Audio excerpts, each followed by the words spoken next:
Yeah, man. Yeah, man. Yeah, man. What's up? What's up? What's up? August the Yeah. 23rd on a Saturday, Operation Wisedome. What's up, all my beautiful people? What's good? What This up? is what's good. Yeah. That's Hmm. self-governing, bruh. What y'all talking about? Yeah. Heck yeah. Woo! Yeah, what's up? Yeah, Yeah. self-governing, bro. You dig? Look, everybody holding theirs up. What? You talking about? What? Yeah. Yeah. Yeah, How can yeah. you not? So, okay. So that's what we're gonna be doing today. Today we're gonna be reading through, or at least starting, the aspects of self-governing, bruh. I've been wanting to get this out for a while, but I needed to let it marinate, get out there in some real hands, and get some underlines and physical copies. But I think now it's time to bring it forth to the public all the way in its entirety to get into the depths of just how important these aspects are in their entirety. Because there's a lot of good depths here that we need to start understanding and comprehending. Okay, so as we're getting into this, before we always start, I wanted to see who has some updates for this week. I want to hear some updates. I want to know about some updates. I want to hear if we have anybody new in here for the first time. I'm seeing some new names, some guests that I've never seen before. So I'd love to have y'all come on up as well. So any new updates first off, please let I me have know. an update, but more of a request from you. Okay. If you could please define the foundational member for everybody in here, Okay. that would be awesome. I think Okay. that would be a great update for everybody. I might have misspoke, and I'll correct that if I need to, but I just wanted to throw that out there. No, you good, And I brother. don't care. I don't care about role. I'm just happy to be here. Yeah, me as well. Some people are just a little bit more focused on some things that are not as that don't mean as much as others, which is okay. Um, Foundational members are people who support Wisedom, period. And some foundational members want to remember that they are part of the first 20 people, and that's fine too, you know. So I think whatever happened with Nick, my boy Nick, I think everything's okay, right? We can always turn whatever we have in front of us into a chance and opportunity to unite and strengthen, and just notice what he's saying. Hey, there's some things we need to clean up. Let's clean them up. Let's get it organized. And I agree. We do. We're not perfect. Ain't nobody saying we're perfect, bro. We all Well, just and came it's hard. together out of nowhere. And so, yeah. And I'll just say this too. When we came up with this idea, it is so hard to know who people are based on just an email. So if you really want that role on you, please just send me an email. I'll drop it in the chat and we'll get you on it. Now, on that note too, I have had some people email me, Cam, that I know they should be on that list, but I'm not seeing them on that list. Okay, for sure, for sure. And we can do that. That's Oh, no issue. and I haven't and even been able to be as active as I want to, both on YouTube and in the Discord, just because I am so busy right now. It will start to taper down again. I'm in the last kind of closing days of needing to file an amended complaint response over to Washington State Patrol. And then I also have, hold on one second. And then I also have uh, to get this damn summary judgment brief response put in for Hood River. And then all of my personal life, things that are going on, kids, stuff like that, right? School's about to start up, and then everybody's caseloads are crazy right now. Like, we're really, really, really slammed. So I'm not even getting to enjoy myself and do my YouTube where I get to get hype and educate and have fun and refresh myself through the education aspects. But we'll get there. Okay. Good day, Steve. Good day, just Daniel. Daniel, Danny, we need to link soon. There's a lot of people I need to link with soon. Kimberly, welcome. Hey, if you're here for the first time, y'all gonna have to come on and unmute, please. And come on up and introduce yourself. Tell us who you are. And yeah, come on up. If your first time here in Operation Wisedome. I'll spotlight you if you guys don't come up on your own.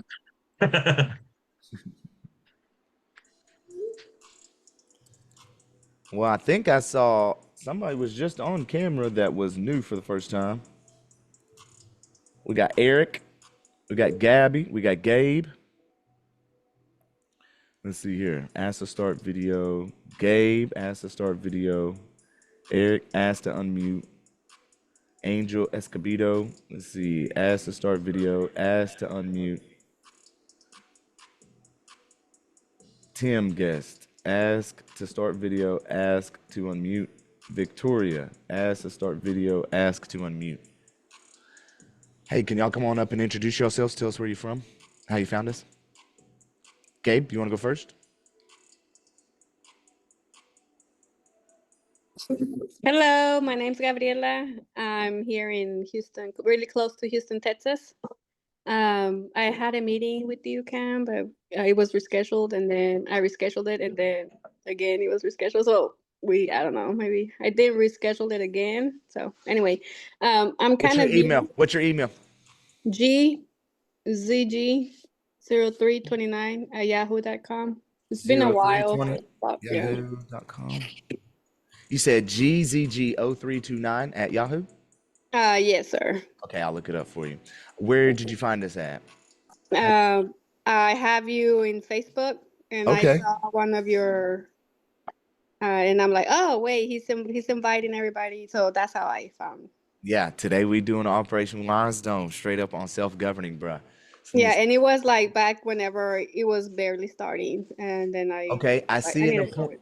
Okay, so I see. Okay, so we did have a 10-minute introduction call. So what I want to do then is Calendly.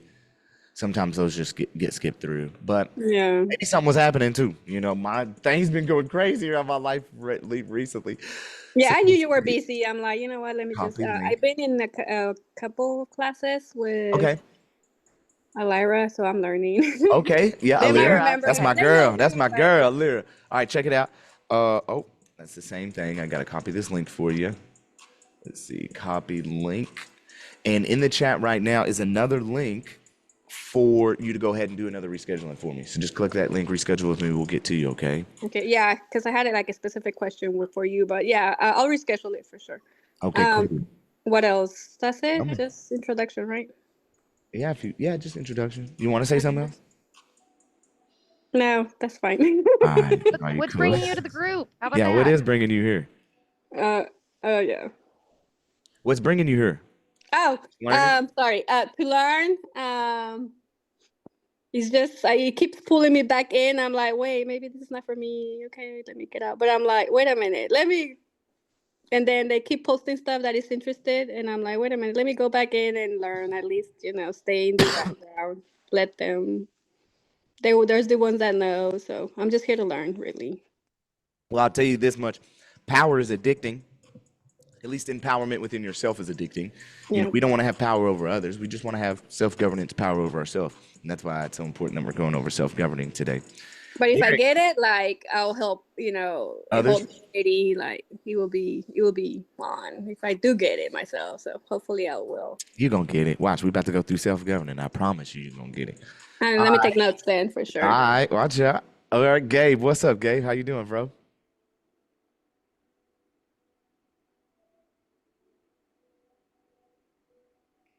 Can you unmute? You going to introduce yourself? Am I unmuted? Oh, yeah, you are. I can hear you now.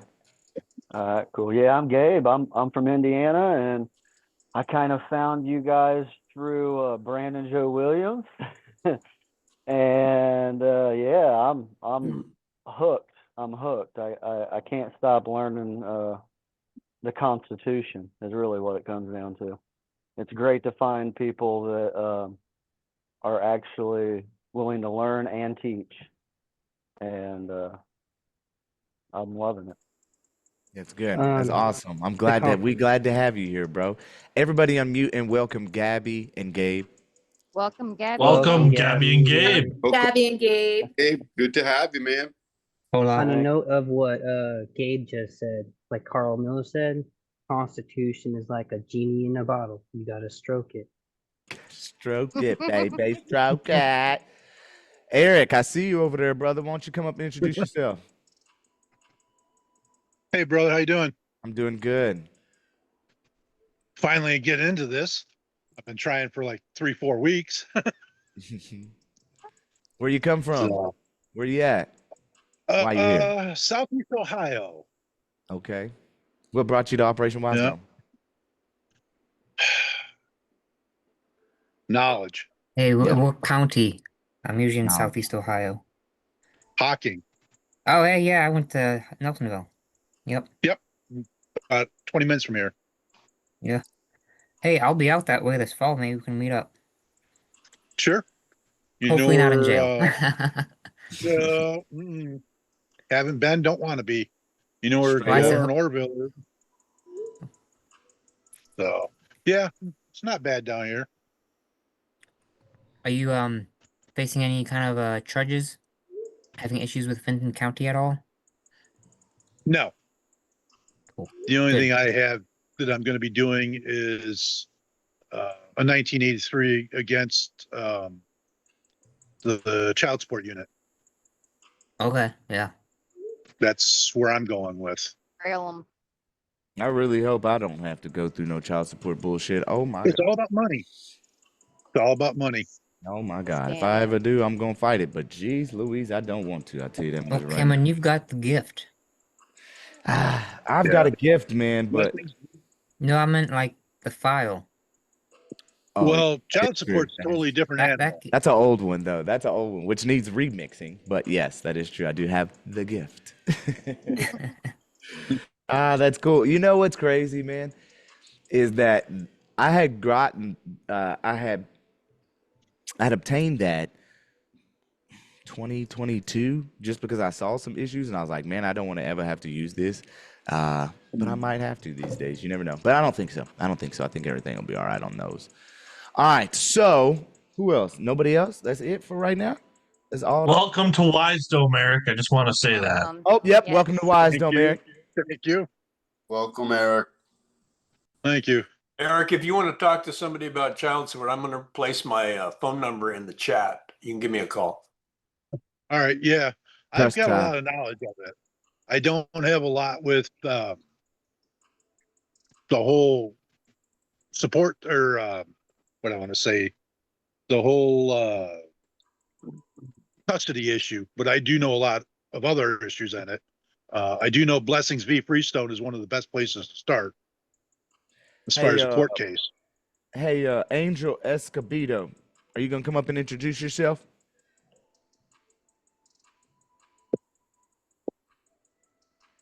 Come on up, Angel. Angel Escobedo, you gonna come up and introduce yourself?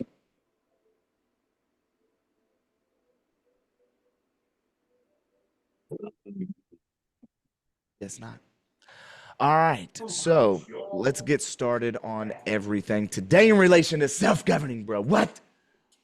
Me up in this thing, man. Oh! I love it. YouTube. Self-governing, bro. This is going to be the first time we're going to be reading it online. We're going to be doing this in a series. This was wrote back January 21st, 2025. You can get this hard copy. I'm not giving no PDFs out. You can get a hard copy, okay? You see James, if you can see the screens of people over here. James, guys, want to say something, James, so they see you while you holding that bad boy up. They got to see you on camera. I'm talking. Hey, how about this one Hey. too? Yeah, this one here. Yeah, if you got a copy of self-governing, bro, why don't y'all just hold it up on screen right now? If you got one, you around it. You dig what I'm talking about? Hold it up on screen. Let me see if I can get follow host video order. Maybe it shows up. Oh yeah, y'all say something so it shows up. Look, the self-governing bra. You This is too, what it's Larry. all about, guys. You too, Larry. Woo woo. Yeah, Bring you it got- on. Yeah. Okay. Let's get to it. All right. So, first things we're going to be starting off with is foundations of faith, family, and freedom. So, when we speak of foundational rights, let me get this full screen real quick so I can see it a little bit bigger, y'all. Full screen for me. Let's get this bad boy. One. Is it working? One. No? Okay, and then view. It's going to be continuous scroll. Okay, yeah. All right. Foundations in faith. Foundations of faith, family, and freedom.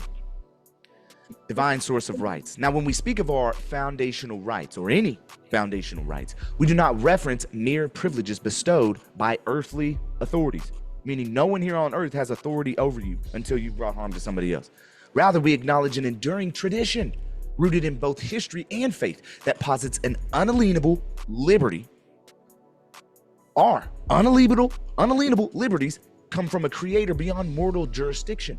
Such a perspective did not arise in isolation. It is woven into the threads of philosophical thought, centuries of religious teaching, and the moral convictions that guided foundational figures in Western political development. But what about before that political development as well? See, we try to make it seem as though all of these rights and freedoms and things that we know of that are within just somehow came upon when the Constitution came. Bro, we already had people on this land well before with their own constitution, creeds, pacts, deep philosophical writings. A lot of the religious practices that are spread all throughout the world come from America. So let's get this truly right, okay? Because we know that the land of the Bible is America. Many of the great works of political philosophy, from Locke to Blackstone, echo a singular refrain: that human beings possess inherent natural rights precisely because they are fashioned by a higher power. I am created by a higher power. Within the Judeo-Christian tradition, this sentiment is bolstered by scriptural affirmations that men and women are created in the very image of the divine. From this vantage point, our vantage point, individual dignity is neither negotiated nor bestowed by government, but recognized as is. A birthright of every soul. You're not going to dictate and try and take away what I know to be. This flesh is not my existence, man. If I may. Yeah, please go ahead. Sorry. This world is not this world is not our home. Say that again. You were a little muffled, my brother. And again, like, this world is not our home. No, it isn't. Temporary. It's only temporary. In the American context, such thought found crystalline expression in the Declaration of Independence. It was already found before. They just don't want to tell you about all of the scribes and scrolls, which famously asserts that all men are endowed by their creator with certain unalienable rights. By explicitly grounding these rights in a transcendent source, the Declaration set a deliberate boundary that no legislature, I don't care what it is, no monarch, no mere political body could rightfully abridge the fundamental freedoms belonging to each individual. Now, I know you see the aspect of it saying, no legislature, meaning those who are writing and enacting statutes. No monarch, meaning no church or any kind of religious body that thinks it has more power over you. The Catholics. No mere political body, meaning even if that's the public body. Oh, public policy says so, and it's for the good of the public. That's not how this works, bro. That's not how this works at all. Okay? Could rightfully abridge the fundamental freedoms belonging to each individual. This grounding in a higher authority shields such liberties from the shifting sands of majority rule or capricious bureaucratic whims. And now, as we shall explore, it is precisely this philosophical heritage that undergirds the notion of a government by consent of the governed, rather than one wielded over subjected subjects. I ain't no subject. You a subject? If I don't hear anything, that means you're a subject. Are you a subject? Not me. Not me. No. Hell no. Governing officials want us to believe that we're subject. Why ain't you a subject? Because I'm a free woman. Creator. We created them. They didn't create us. Tell it, girl. If rights are indeed God-given, it follows that we carry a moral imperative to safeguard them, both for ourselves and for our neighbors. Right on my arm, I got love thy neighbor. Okay? God's second greatest commandment, right? Love thy neighbor. That's an unconditional love, man. It's an unconditional love. You dig what I'm saying? I have a tattoo on the back of my neck that says live, laugh, love. Any violation becomes more than a breach of secular law. It is an affront to the divine imprint. What's going on? A divine imprint on each person. This moral imperative shapes a conscientious society, one willing to rise to the defense of liberty whenever it is imperiled. Now, what I've started noticing across our great nation, though, is the aspect that a lot of people are no longer standing up for liberty. They're just accepting what it is as what it is. And just being, oh, yep, that's just how it is, man. You can't change it. You know, there's nothing you can do. It's like, bro, stand the fuck up. Have morals. Have integrity. Do what is right. Such a stance transcends denominational lines and cultural boundaries, providing a unifying principle in a fragmented age we are.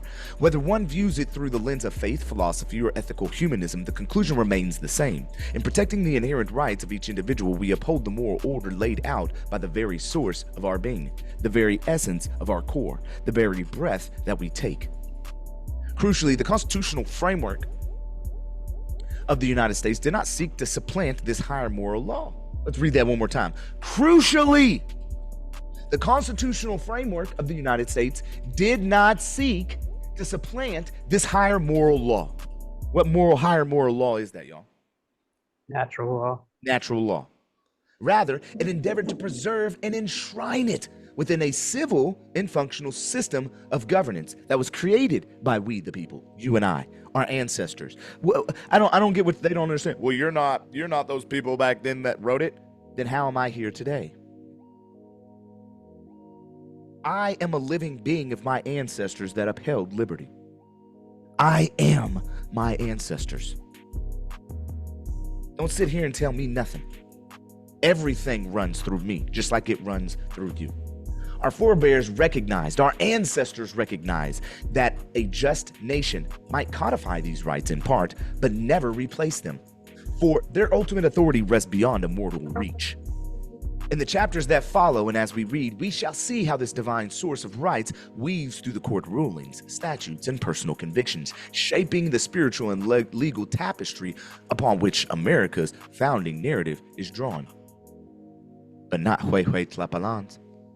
This is not merely a theoretical exercise. It is a living imperative, embodiment of the great creator, calling each generation to stand guard and to ensure that these God-given liberties are neither diluted nor revoked. And see, they try to make fun of us for standing on our rights. They try to call us all kind of names as though it's bad to stand up on your rights. We're gonna have to start getting them on discrimination in relation to our religious and faith, or into our religious beliefs and faiths. Let's see. Now, from the earliest moments of the American experiment, give me one moment. Jesus said on the mount that all kinds of troubles and hard times and persecutions will come because of him. Now, the American experiment, the Constitution, was framed more than just a legal instrument. It stood and continues to stand as a solemn compact between the governed and those chosen to govern. An agreement which finds its deepest roots in the notion that every liberty enshrined within its pages ultimately flows from a higher divine source. In this sense, the Constitution functions as both a shield and a guide, ensuring that no earthly authority may trespass upon those rights that are, by their very nature, God-given and therefore unalienable, right? Any of these things get violated, that's irreparable harm. Now, where some nations evolved from centuries of monarchic tradition, the United States arose with a bold premise that the people themselves possessed inherent sovereignty, that the people themselves possessed inherent sovereignty. Okay? And any government structure would have legitimacy only by their consent. Okay? And that comes out of the preamble to the United States, famously beginning with "We the people," underscoring the foundational consent-based nature of the governance. Why? Because we live in a self-governing republic, my nigga. This is why the Constitution has been likened to a contract, again, or compact, in exchange for delegating limited powers to certain offices and institutions to run this nation for us. We ain't trying to do it all ourselves, right? The people insist upon a series of checks and balances to curb overreach, thereby safeguarding those liberties which no government can rightfully abolish. Now, such a contractual understanding resonates with an even older notion of covenant and mutual pledge, voluntarily entered into. Are you voluntarily entering into contracts where obligations and responsibilities? You now have obligations and responsibilities when you enter into these contracts, whether they're unknown blind seeker contracts or not, are clearly delineated. But here, rather than pledging fealty to a monarch, the citizens pledge allegiance to an ideal, that the creator endowed rights of every individual will be cherished and protected within a civil framework. Indeed, as we delve deeper into this text, we shall find that many of the core disputes in constitutional law hinge on this consent dynamic. Whenever the government exceeds the bounds delineated in this contract, it violates the people's original trust. Now, I'm letting y'all know right now, this is my book, y'all. This is Self-Governing Bruh. You can get it at www.piitp.com, /books. Looks like this. Amazon. And it's well worth it. Well worth it, guys. Anybody who wants to learn this stuff, it is what the book is well worth it. Thanks, I appreciate y'all. Now, the concept of covenant extends beyond civil or legal theory. It carries a strong spiritual resonance. Uh-oh, what did I just do there? Resonance. In scriptural accounts, a covenant binds parties in a sacred promise, often accompanied by moral directives intended for the well-being of all. Okay, now if you got moral directives intended for the well-being of all, but some of these directives are actually harming and hampering the people, well, that's not for the well-being anymore. So things got to get addressed. Things got to get moved around. We got to make some changes. All right. Often accompanied by moral. Now, while Constitution is, of course, a product of human hands, it mirrors the essence of a sacred covenant by providing a moral structure upon which society might flourish.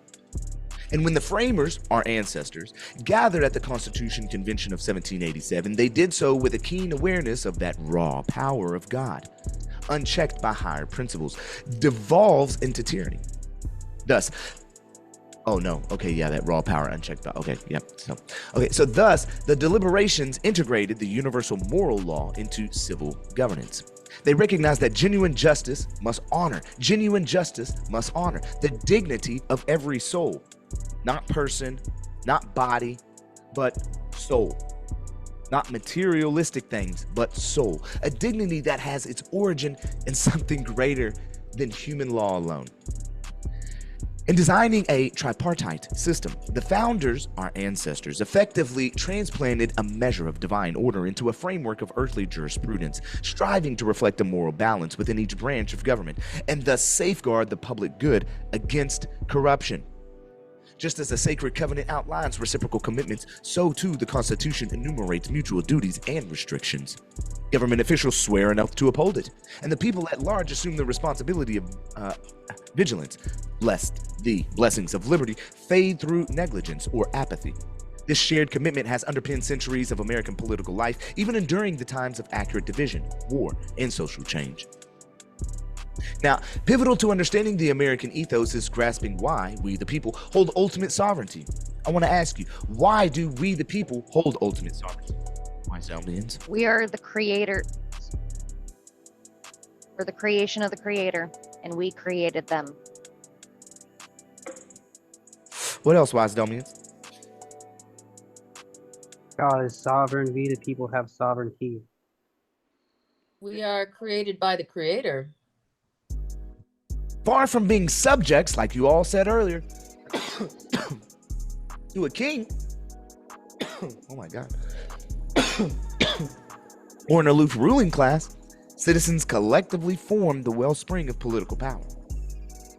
Government, under this arrangement, is not a master, but the servant. Government, under this arrangement, is not the master, but the servant. Instituted for a singular purpose of protecting those rights conferred not by parchment, but by the Almighty. Where older societies saw monarchs claim divine right, the American model inverts that notion. The people claim divine endowment of liberty, and thus any officer or institution of state must yield to the sovereignty of these free men and women. Indeed, in the words of Thomas Jefferson, quote, "The mass of mankind has not been born with saddles on their backs." The mass of mankind has not been born with saddles on their backs.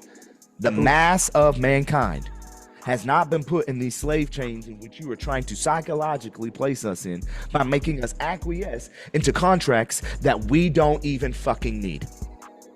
A bold reproof to that idea is that some are naturally meant to reign over others. Hence, citizens are not vassals coerced into compliance. They are custodians of a transcendent heritage entrusted by God himself. Understanding this dynamic shatters the illusion that government is an all-powerful entity. Rather, it occupies a carefully prescribed role, one that must be continually measured against the yardstick of the Constitution. The phrase, "we the people," is more than a rhetorical flourish. It is a constant reminder that the locus of authority rests with those who breathe, toil, worship, and gather in a communal fellowship under the banner of freedom. Under the banner of freedom. That is just a fun little side note. Yeah. That paragraph right there that you just read, that is the paragraph I was reading when our wind guard broke off and smashed in my window. Watch out. Interesting, now. Ain't that? Trying to tell you something. Yeah, exactly my thought too. Thus, the Constitution enshrines a true both earthly and divine. That free individuals mindful of their accountability to the Creator. See, that's where self-governance comes in. That free individuals mindful of their accountability to the Creator. Accountability to the Creator. I can self-govern myself, bro. God got me. You see what I'm saying? I don't need you to come over here and tell me what God needs to do to me. God gonna take care of me. I do the right things. If I don't and I harm somebody, then so be it. Reap what you sow. Have forged a civil structure that reflects moral law while safeguarding liberty. Ongoing debates whether over individual rights, federal overreach, or state sovereignty must be viewed through the constitutional lens. It cannot be anything else, lest we lose sight of the higher principle upon which our republic rests. Indeed, no matter how far society advances in technology, AI, commerce, the enduring question remains, will we abide by the covenant that reveres human dignity as a gift from God? Or are we now in this state looking at ourselves, being taught from higher aspects of propaganda through science, through technology, that we are nothing more than a speck in this universe? That it all just happens chance and God didn't create anything? Or do we understand the true divine spark that is within all of us? Do we understand the responsibility that has been given to us, the intelligence? I don't care how close or similar we may be to any other thing in this realm. The aspect is the recognition and knowing that there is a spiritual aspect that comes from God and will return back. And whether we choose to comprehend and know in this lifetime if we can transcend into a higher state and come back again, like several of us have done, or to transcend into a new life and stay with a responsibility that a lot of you have no clue about. This book right here, it's called the Urantia book. It's over 2,000 pages. I've read it 3 times. Yeah, 2,000 pages. Deep in relation to comprehension of more spiritual aspects beyond what we can perceive in this realm. But let's continue with self-governance at this point. Okay, let's just, you know, all right, let's see self-governance, brothers. You too, you dig? So again, will we abide by the covenant that reveres human dignity as a gift from God? Because it's a responsibility. We all have a responsibility here. That responsibility is to uphold righteousness. That responsibility is to uphold integrity. That responsibility is to continuously love, like 1 Corinthians chapter 13 says. Okay? In the pages to follow, and as we continue reading today, we will examine a range of legal challenges and controversies, each one tested against the framework of this monumental contract. Yet the heart of the matter is invariably the same. Whether our laws, rulings, and public policies harmonize with the understanding that we, the people, stand sovereign under the divine authority and not as mere subjects under the will of the state corporation.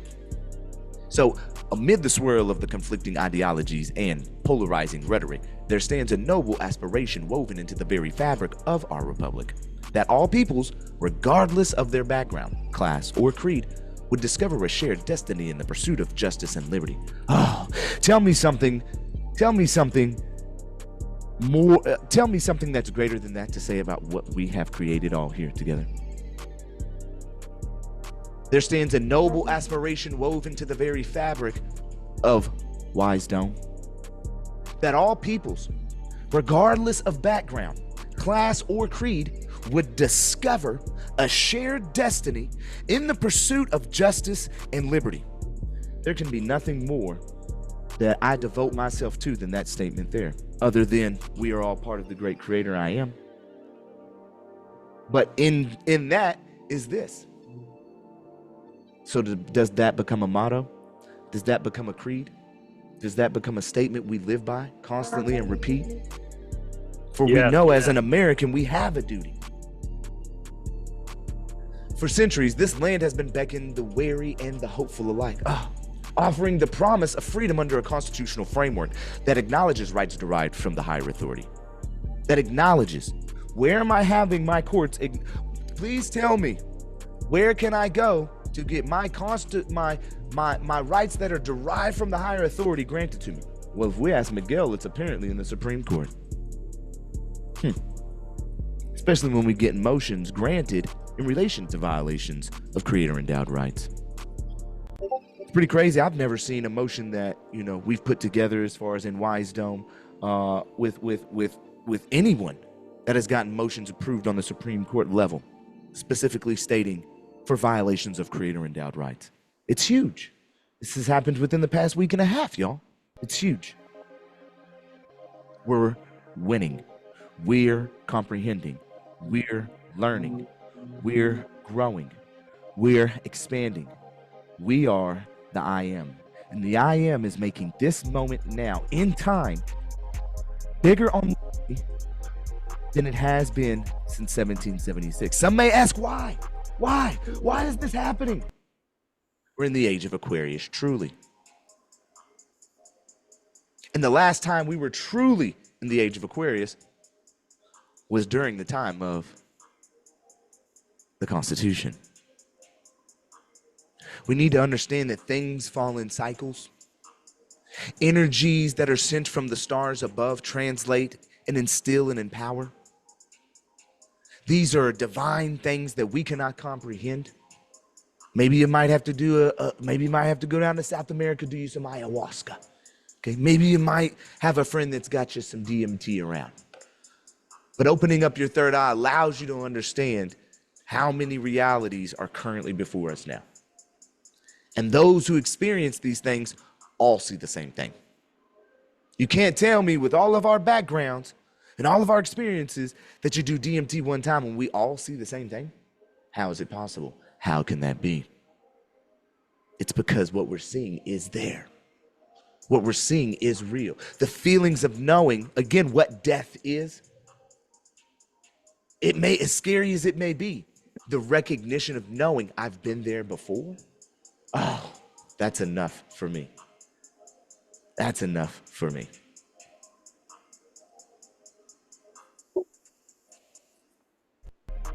Offering the promise of a freedom under a constitutional framework that acknowledges rights derived from a higher authority, yet in time of fractured discourse of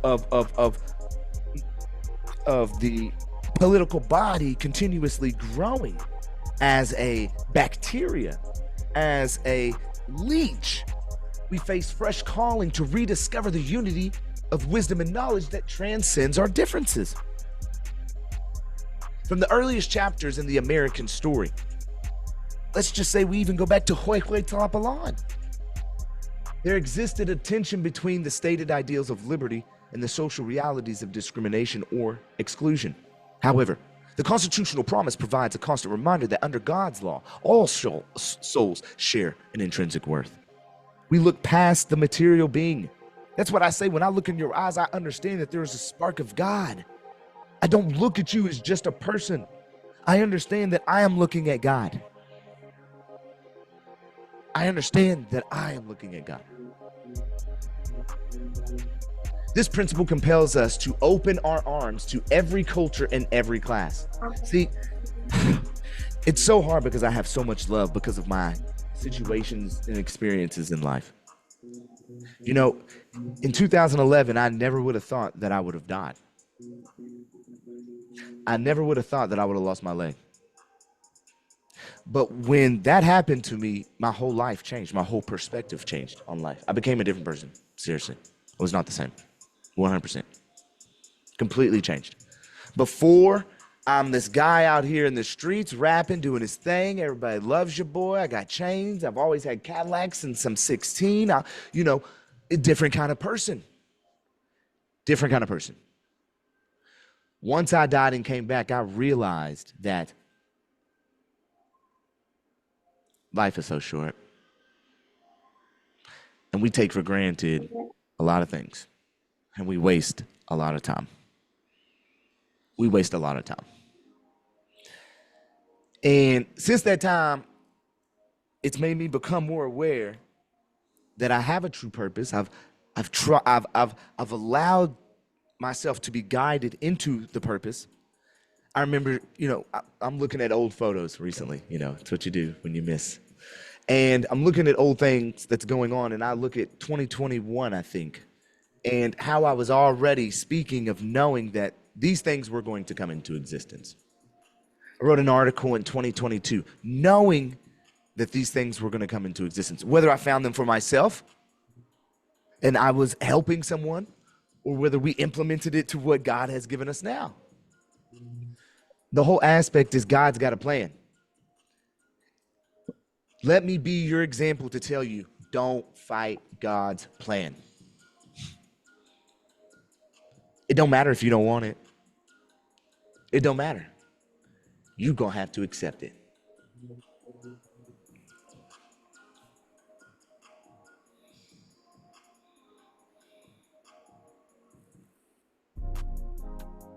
But it all starts with unconditional love.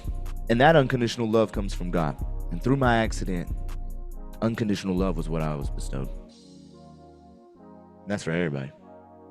Affirming that the divine spark in each person is neither diminished by economic status nor altered by the language they speak, nor the status that they currently live in life, nor any aspects, issues that they may have in any way.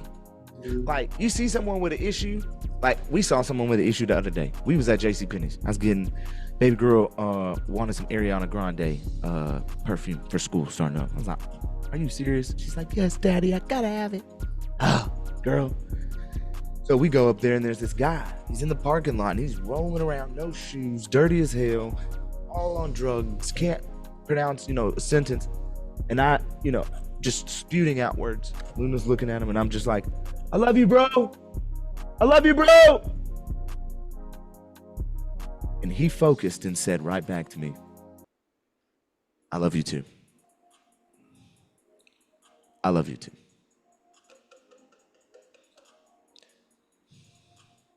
Got to spread it. It don't matter who it is. In biblical and spiritual traditions, the call, it is so weird because, have you ever looked at yourself in an alternate reality before? Yeah. Have you ever, knowing you never went down that reality, but have you ever looked at your situation in life, somewhere around in life and said, and like me looking at that guy doing that and said, I could see how that could have been me. I see how I could have went that route. From my pain so deep from whatever I went through, I could have been that person. This person just wasn't able to be strong enough at that moment, right? Puts a whole new perspective in your mind on how you need to treat the next person and how you need to love thy neighbor. That's a fact. Through my whole experiences right now, what I'm figuring out, come here, sweet pea. Grand Rising. Oh, that hair is looking crazy. Come here, sweet pea. Oh, your tattoo's still on. That looks good.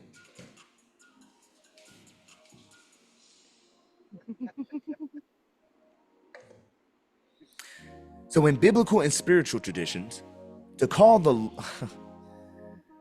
The call to love one's neighbor has no qualifier limiting who that neighbor might be. You hear that? You hear that? The call to love one's neighbor has no qualifier limiting who that neighbor might be. You know, that's why I feel like I'm so weird. Why they call me so weird all the time. You know, they'd be like, you're so weird. You don't stop forgiving. You don't stop giving love. You don't stop seeing the best in me. You won't fight back and call me names. You won't hurt me. You just keep loving. People literally get mad because you won't stop loving.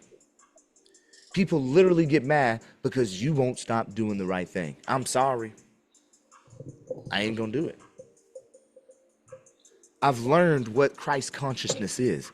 I embody Christ consciousness in forms and fashions. Do I do it as full as I want to? No. Am I watching myself as much as I need to? No.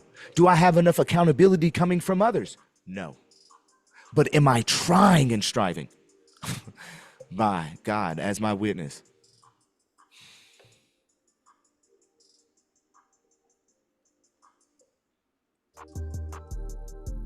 Reflecting these truths on a civil plane now, our constitutional and legal frameworks extend the protections of due process, equal justice, and peaceful assembly to all.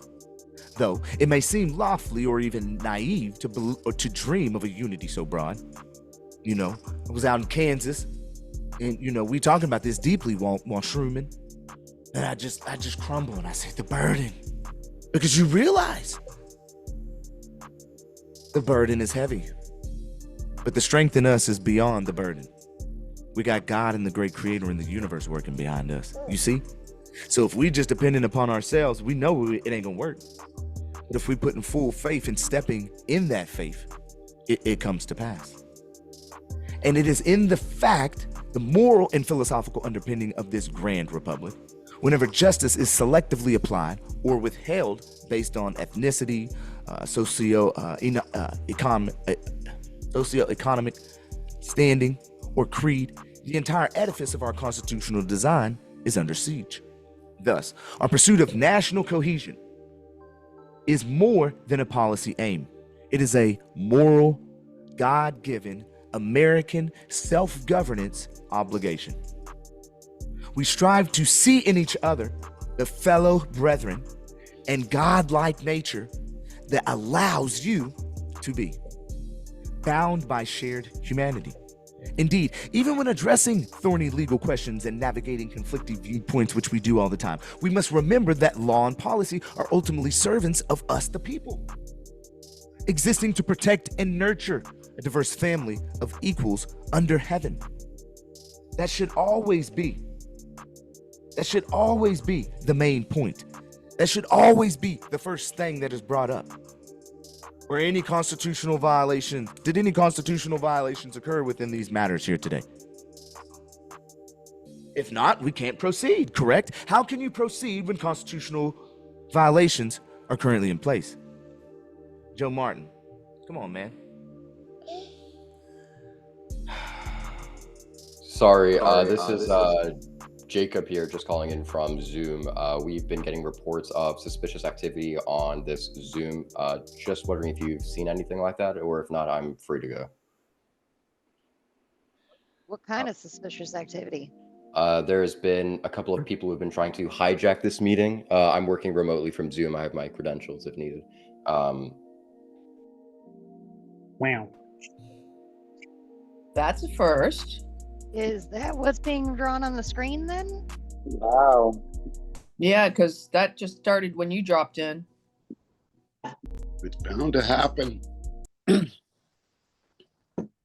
we have something to hide? Let them hijack. Could you provide those credentials? I'm thinking. You let us know. There he's coming back. Bring it back to us and let us know when you find out. Mandy, that's exactly what I was saying. These daddy long legs are all over my house. I'm looking at one right now. And I'm like, okay, and actually my mother, this is the way my mother's showing up, because she used to really have a reverence for the daddy long legs. She said they would eat the other issues in the house. And the reason I bring it up is because there's not always there's going to be a positive and benefit in all of it, but you've got to find what the message is for you. But I see it as my mom showing up with extra powerful protection too. So. Well, the spiders only show up where there's a food source. Very true. Everything does. All right, let's get back into it, you dig? Okay, I don't know what kind of attackers we had coming in here. It's okay. I think I saw a name of Joe Martin, if I'm not mistaken, but J-O and then just Martin. But yeah, whatever. We strive to see in each other the fellow brethren bound by shared humanity. Indeed, even when addressing thorny legal questions and navigating conflicting viewpoints, we must remember that law and policy are ultimately servants of the people, existing to protect and nurture a diverse family of equals under, within, throughout heaven. In the midst of complex debates about rights, statutes, and constitutional interpretations, it is easy for tempers to flare and misunderstandings to proliferate. Here, two virtues stand as unappreciated yet powerful tools for forging unity. 2H, the two pillars, humor and humility. Y'all be knowing I be by my humor. I'm in there laughing with the judge. I'm in there laughing at the prosecutor. I'm finding some way to do a dig. I'm trying to pull out the aspects of doing the right thing. But see, morals have become non-existent within these political systems. They're sick. Hi, the beauty girl. I love you. Humor acts as a gentle breeze, clearing away the stale air of rigidity. A well-timed jest can undertake knots of tension and remind us that we share more in common than we sometimes admit. Laughter does not trivialize important issues, rather it acknowledges our shared frailties and softens the defensive walls we often build around our opinions. Humility, on the other hand, keeps us tethered in reality. It cautions us against the arrogance of presuming our knowledge is absolute. It ain't. I'm learning every day more and more about life, but also myself. Which brings me just back to it takes me right back to humility. I gotta be humble. I gotta understand my place. I gotta understand what I'm meant to do. Reminding us that each person's perspective flows from a lifetime of lived experiences. Where pride drives us apart, humility opens a path to respectful conversation and mutual learning, even when convictions differ sharply. Indeed, in the crucible of national dialogue, humility allows us to concede errors, refine our stances, and maintain open hearts to those who sit on the other side of an argument.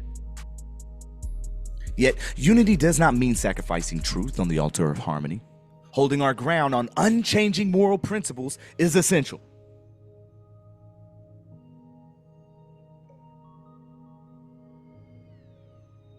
Holding our ground on unchanging moral principles is essential. Amen. It's hard to stand on it. I know it's hard. I know you don't want to go to jail. I know you don't want to take a ride. Yo, this for my children and my grandchildren and the rest of my lineage that will pass on in the legacy of what we are creating now. And I will not falter and fail on holding my ground.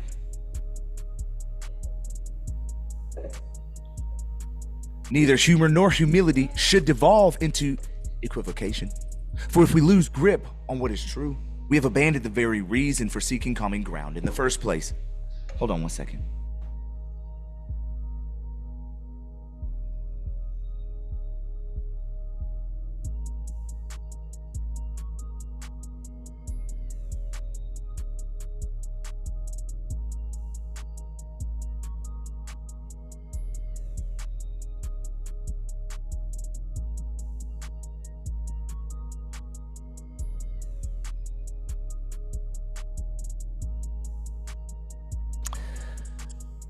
Conviction can and must coexist with empathy. A society robustly rooted in moral clarity can still exhibit compassion toward those who diverge from its mainstream. Indeed, the strength of a constitutional republic, a self-governing republic, and the broader spiritual community that undergirds it resides in an unyielding commitment to justice. Resides in an unyielding commitment to justice. Resides in an unyielding commitment to justice. It's ingrained. It cannot stop. It is what it is. It does not diminish. It is what you live by. Tempered by an equally strong dedication to respect and benevolence. Maintaining unwavering conviction does not require hostility. It invites dialogue. A people confident in the justness of their cause need not fear open debate. Instead, they can approach conversation with courage and grace, trusting that the facts and the higher moral order will illuminate the way forward. This is so huge. Because a lot of the time what we have is so many people just being so nervous, bro. They just be so nervous, bro. Like, if you actually just stand on what you're standing on and really believe in yourself, you're going to start making and taking the actions that you need to take to get you where you need to be. The confidence is going to build up because you know who you are. You got to understand the inner aspect of what you are. Confident in the justness of their cause. When you have confidence in your justness of your cause, you don't fear anymore, bro.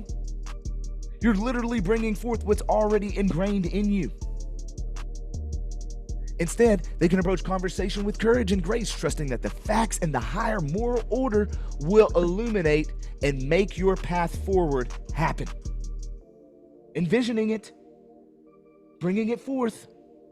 When we see each other, not as adversaries, but as potential collaborators, in what way? In this great experiment of liberty?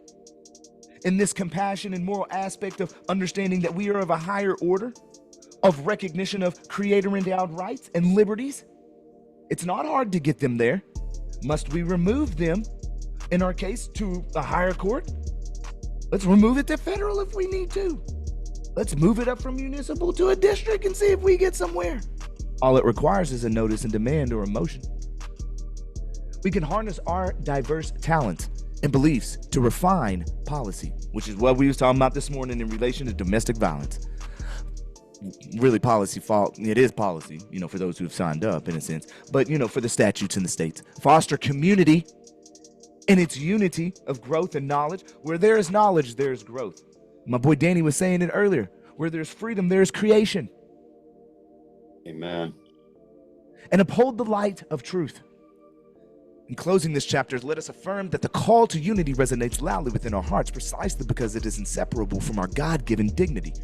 Despite the clamor of modern life and the persisting divisions that we have all over the place that are paid, we stand under the banner of a constitution and self-governance dedicated to the proposition that all are created equal, without one being over the other. We listen to the symphony of voices across the land, the wealthy and the poor, the native and the newcomer, the devout and the skeptic. I accept everyone for who they are. Who am I? But just another perception of the great I am. Though, at times, we may march to different tempos, intelligence and humility tempos, whether it's through ignorance or design. Humor and humility can help us reconcile conflicting rhythms and rediscover the melody of shared purpose. Yes, we can stand firm in truth, resolute in our moral foundations, while still embracing the very threads that compose the tapestry of humanity. I'm hoping that this guides us to imbue our debates with kindness and keep the flame of liberty alive. Can Jesse Lopez please mute? He keeps cutting you off. Sorry, guys. Okay, brother. Thank you. No worries. So, what y'all got to say about that first one real quick before we move on to the second one? Perfection. What did y'all get out of that, though? Don't quit. Don't quit. Everything I've known by my whole life and stood by. My dad raised me to know, even if he has fallen out of it in his older age. He has. He got so lost in what's going on in the world and raising 6 kids that he acquiesced to it, yeah. But I can see the pride in his eyes, the fact that at least one of his kids stands up with his stuff. Hey, Fear let's get too, it. but there is pride there. I have an The unpopular fear. opinion. Yeah, go Um, ahead. I was actually just thinking about it today. I was thinking about how to go into the courts with this um, complex that I'm above you because I'm sovereign and you're the servant. No, I think it's, sovereignty. huh? God is sovereign. God is sovereign, but some people in this space believe, God exists in them. So it depends on who you talk to. Yeah, but check it. That's a belief, right? That's a faith, right? It is, Okay, and you're so can you entitled to tell me? believe what you want. Yeah, there we go. Bring it back. So I feel like that energy can project in the space. Yeah. And I feel like when you treat people as if they're less than, when the law kind of tries to make us all equal, um, it violates the natural laws that everyone is equal when you think you're above them and you treat them as if they don't have the right to Well, say it's certain not. It's things. not. Well, in the capacity and setting in which they're currently in at that said moment in time, right? That's what it would be. It would be currently in your position, in the essence of my total freedom and being as who I am, I am. Then yes, I am above the judge. The judge does have a duty and works for me. Like, you must do what I need to be done. You're the referee, my nigga. Like, you just the referee. You not the nigga that's about to win the award. I You could see be what I'm saying? wrong, but like even people who are rich and have servants, who work for them, there's still a certain level of respect that you should have for the people who cook your Oh, most food and definitely. clean and Oh, clean most and stuff definitely. like that. Oh So yeah, it's most like definitely. a mixture of both. While yes, you are their boss and they have a certain duty and you have to keep them in line, there is a certain level of respect that you just have to have for them because they are also a human as well. There's And no I doubt. give that 100%. respect until they be the dishonorable, unfaithful servants that they are. I give respect only as much as it's earned. And if they are not doing their duty as they are supposed to as a public servant, then why should we give them respect of being a public servant for us when they aren't actually being a public servant? They're trying to take over our system. They're corrupting it. Why should I respect the tyrant that's taking us over and corrupting us? Our freedom. Mm-hmm. Now, don't get me wrong, I don't ever go in the courtroom and act as if I'm superior to anyone because that's not my point at all. But I'm not gonna call them your honor if they're not being honorable. That makes sense. I understand that there's or comprehend that everybody's experience in this space is different. And, some people have more intense experiences with their interactions than others. So obviously it's going to definitely create a different outcome when you have people who are just have no regard and cussing and disrespecting you and things like that. That's obviously, one thing. I guess, because I was watching this. I don't know, has anybody seen the Sovereign movie? Not yet. Yeah, I have. I watched it. I watched it and found out it was a No. true story. Yeah, it's a true story. They got the video. Um, They got the video on YouTube and everything of the real event. It's crazy. well, long story short, it's about a guy who was a guru.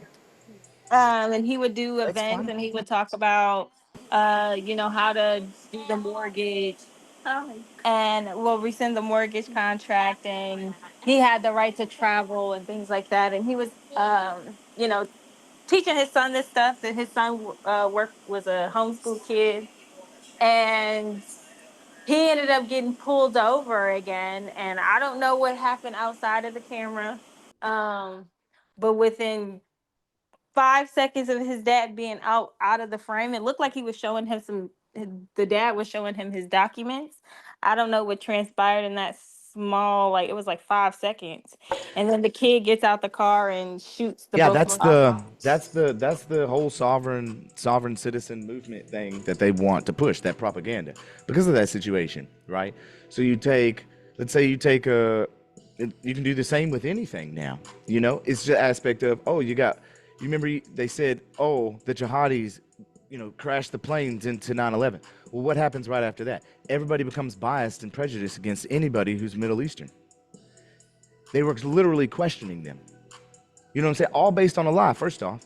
But then the other comprehension is that you're always going to have bad apples out there. That's just part of this game. But again, we are on a different aspect. It's about God. It's about unity. It's about knowledge. It's about wisdom. The whole thing is Wisedome. Power is inherent in the people, not to, have authority over others in that sense. You do what I say, boy. It's just like, yo, respect me and my rights to self-governance. If I don't need you, I don't need you. Back off. And there's just so much intrusion into our lives now that nobody seems to be free. There's so many links and ties in every aspect of where contract, I need in your life in some form or fashion to regulate you. Then you think of the other aspect of, why do a lot of these judges, clerks, and everything act the way they act? Well, because you're giving an address into a jurisdiction in which they have over you. That's number one, right? Are you challenging true jurisdiction? Have you rebutted the residency? Are you still living under residency things that would make you tied to the system? Have you given out your notice and demand for rebuttal of residency? Like, there are so many little things and contracts and implications that they have against you. And all you gotta do is small stuff. Very small stuff. Not crazy. But I understand what you're saying, though, in relation to, like, the sovereign citizen movement. And that's why I never put any of my videos out for so long. I didn't want to be lumped into that at first, because it was all just talking down. It's talking down. It's like, oh, these people are this, these people are that. And I just kept my videos, and I just stayed in the background. I didn't even show nothing. Brandon said, bring them all out, bro. And the sovereign citizen shit had kind of died down some. Well, now it's getting brought back up because we really seeing what the fuck a sovereign citizen is. And that's what's crazy about it. They over here, that's just what I do, though. Any kind of bullshit that's put before me, I don't take it at face value. I look, then try to get another confirmation and another confirmation. That way I can see all perspectives to know the truth of the situation in and of itself. So if I'm looking at that Sovereign movie, although it's a great movie, I definitely have some feelings, and that's the whole point of why they did the movie the way they did. It still ended in a propaganda way of saying that anybody that stands up for truth in this type of manner, or just even remotely close, might be someone who's going to jump out the car and start shooting people. It's so mysterious that as soon as we start building up, now this movie come out too. So you got cops watching it, families watching it. You got all your normies and constitutionalists watching it because they're all sovereign, baby, right? And so what happens is now you get a mindset that, again, anybody who speaks about truth, religion, God, great creator, I am the I am, anything that falls outside of what's now being considered normal, it's almost like you're not normal if you're like, it's so weird, bro. But at the same time, you got a lot of people coming into spirituality. But it's like, oh, you're one of those constitutionalists, huh? Is that a bad thing, my nigga? Like, what is going down? Yeah, So for me, Jasmine, I don't know if you watched my last hearing, but it's like, that's why I come in smiling. That's why I come in speaking deep on morals. I don't just sit there and shut up, I'm going to come in and call you out for your morals. And I'm going to call you out for the truth of it. And I think that's where the deeper things actually lie, is in getting other people to recognize that what they're doing is not good. And they know that. But yeah. They're trying to save race so they don't get majorly sued. That's pretty much I guess I look at it from both perspectives. So like I understand from like a cop's perspective, they never know who's getting out the car, so there's a fear there. Now there's the other side. It's like, well, you shouldn't be a cop if you're like always so jumpy and on If that edge makes and you shaky. so it's That's the like training, is to give them PTSD, though.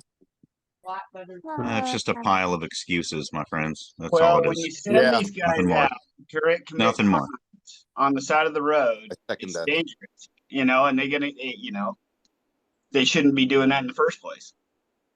So yeah, I feel like from there's that perspective, they're not supposed to be that way, but they have families and stuff that like want them to make it home, and there Exactly, are people. they're being exploited, and that needs to stop too, because they are our neighbors and our friends and our Amen, Dan. Brothers in Copy. Christ. Nobody's The discounting the fact that they're humans just like us. The issue is the training, and Exactly. those who are in the I military, agree. and I we don't support disagree. those. Huh? I don't disagree with that. I'm just saying, like, from a perspective of, when you have people, they don't know what to expect.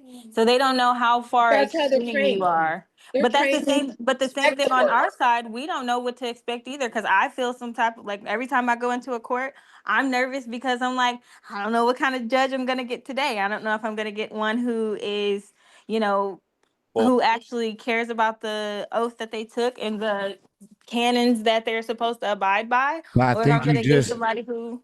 well that's where you would build your confidence by bringing in a judicial notice into the record then. So if you don't know if they're going to abide by certain things, then bring it up.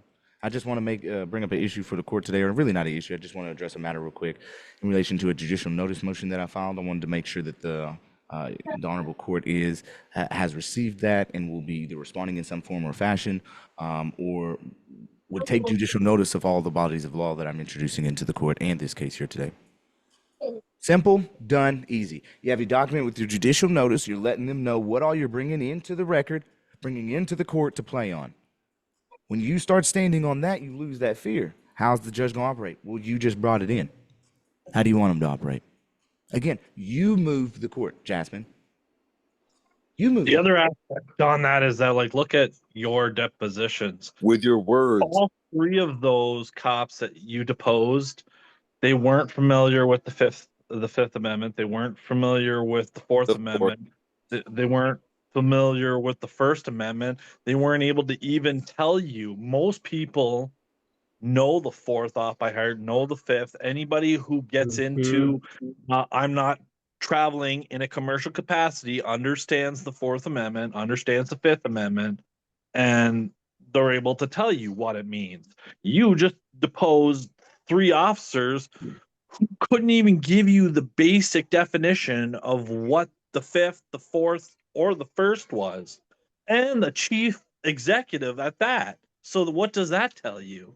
That just reminds Tells me you of that my they- husband's conversation just yesterday with a young gentleman who was he was on his last 3 days of working at a Love's Truck Care, and he was about to go start police academy. So my husband, of course, being my husband, stole the conversation with him and introduced him to just really pay attention to the Constitution and the laws, the actual laws. Look into what probable cause actually is, not what they tell you what it is. And he And what even the asked law this actually kid is. what the First Amendment is. And he's like, well, that's the freedom of speech. He's like, yes, and what else? And the kid literally looked at him as like, wait, it's more than just the freedom of speech? Yes. Yep. So, and that just goes to show, Freedom of even conscience. schools. Hey, everybody. I just got here. Hey, guy. Yo. Hey, so hopefully I was able to spark a little spark into the young man's mind, that he keeps that in the back of his mind as he's going out there to be a patrolman, because that's what he's going to go be. He's a policey poo. And, I explained, I said, there's not a whole lot of us that are starting to wake up and realize our private property is our private property, and there's no fear registration, license, or tax that's supposed to be on our private property after we've already paid for the sales tax. And he goes, do you mean to tell me that I can save this amount of money on my private truck? And I'm like, if you only use it in private capacity, yes. I said, study your transportation code also, because it doesn't say anywhere in there anything about private property. Because our cars are household Thank you, goods. And he Leslie. goes, are you kidding me? And I'm like, no, man, go read your codes. Read your codes and study them, because look at the language that they're written in, and it will change the way you police people. because you might run into someone like me, and I don't have a tag on my private property, and you'll pull me over and you'll ask me for my driver's license, and I'm going to look at you and say, I'm not in commercial right now. I'm traveling as a private man. And then you're going to, get all butthurt because your buddies tell you to get all butthurt. And then you're going to say, get out of the car. And I'm going to say, you're going to break the Fourth Amendment now. And I really don't want you to break my rights or violate my rights. Because the next thing you're going to get is someone like me that's looking for a lottery ticket, and you're about to supply me my lottery ticket and lose your job and lose your pension. Because I don't want a rookie like you. I want you in the force for about 20 years so I can take everything you own. And he looked at me and he goes, no way. And I said, yes way. And that's what him and I had a conversation about for about 10 minutes. Thank you for that lesson. Well, that's cool. Good you putting out the info like that. That's how you gotta do it. You gotta keep it spreading, bro. Like you gotta That's what we actively do. spread that shit, bro. Like We- people didn't start every- reasoning, and it's a seed. That's getting planted, bro. It may not be that day, but they gonna in somewhere they gonna be like, man, I remember I talked to that dude. He was talking about what you was talking about. Or he said something similar, and there's reignite.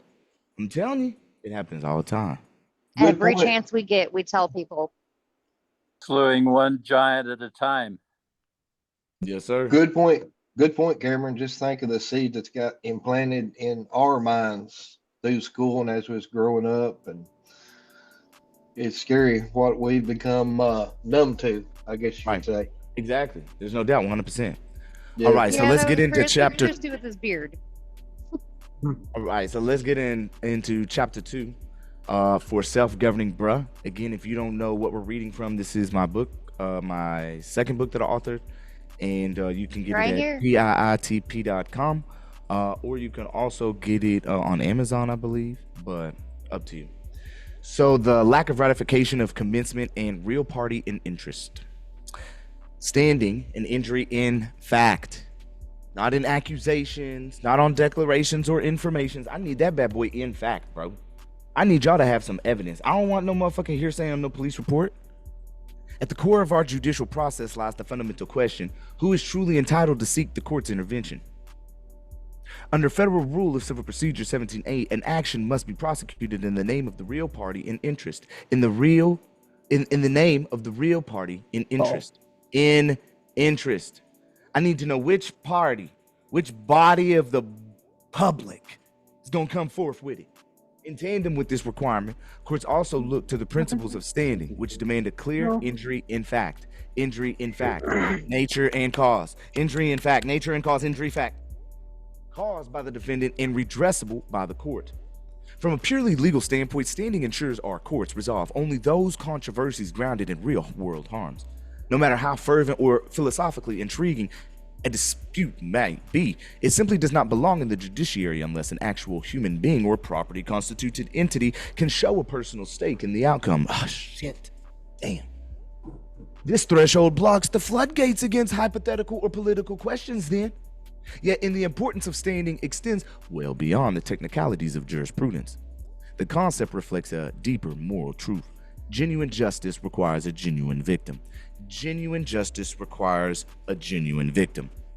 Genuine justice requires a genuine What's victim. Tanoa doing? What's Tanoa doing? If an individual claims to suffer grievous wrongs, fairness dictates the courts give ear. But if that claim proves spectral or contrived, the moral fabric of law unravels. To cry wolf in legal proceedings not only undermines personal credibility, but burdens the entire system, diverts the resources, and potentially stains the dignity of the courts themselves. Like right now, what I got going on with Salem, right? Like you over here prosecuting me in relation to a statute that's not even codified. And they got a note stating it's not. Like what you got going on? True justice calls not for the loudest cry, but for the cry that springs from real, undeniable harm. Moreover, the injury in fact requirement serves as a guardrail, reminding each litigant that the courthouse is a place of solemn accountability. Again, they got a duty. If one truly has been wronged, the law provides a mechanism for remedy. Okay, we got them. If not, the attempt to harness the judicial machinery becomes little more than a theatrical charade. In such a framework, we see an echo of the biblical admonition against bearing false witness. In essence, the law says, quote, prove your harm, stand honestly, and do not invoke the sacred processes of justice frivolously, unquote. Hand in hand with standing is the concept of ratification of commencement. Even if a real party in interest exists, the party must formally and unequivocally adopt the lawsuit as its own. This step may appear procedural on the surface, but its purpose resonates with the ethical and constitutional significance. First, ratification stops phantom and vicarious litigation. Imagine a scenario where some organization files a lawsuit on behalf of an individual who never agreed to sue. If the court allowed that to proceed without scrutiny, the justice system could be commandeered to harass or intimidate absent an actual victim's consent. Man, I'm telling you. The notion of ratification erects a sturdy barrier against such misuse. No real ratification, no continuing action. Telling you. Now, although we're speaking just on civil bases right now, do you see how this can be woven into anything in relation to criminal? Why? Because all crimes are commercial, my guy. Now, if you're harming someone, there's different aspects there. But how they're labeling just blatantly all crimes, they just out here commercially anyways, because it's the state trying to enforce in the corporation actually in relation to someone else initially.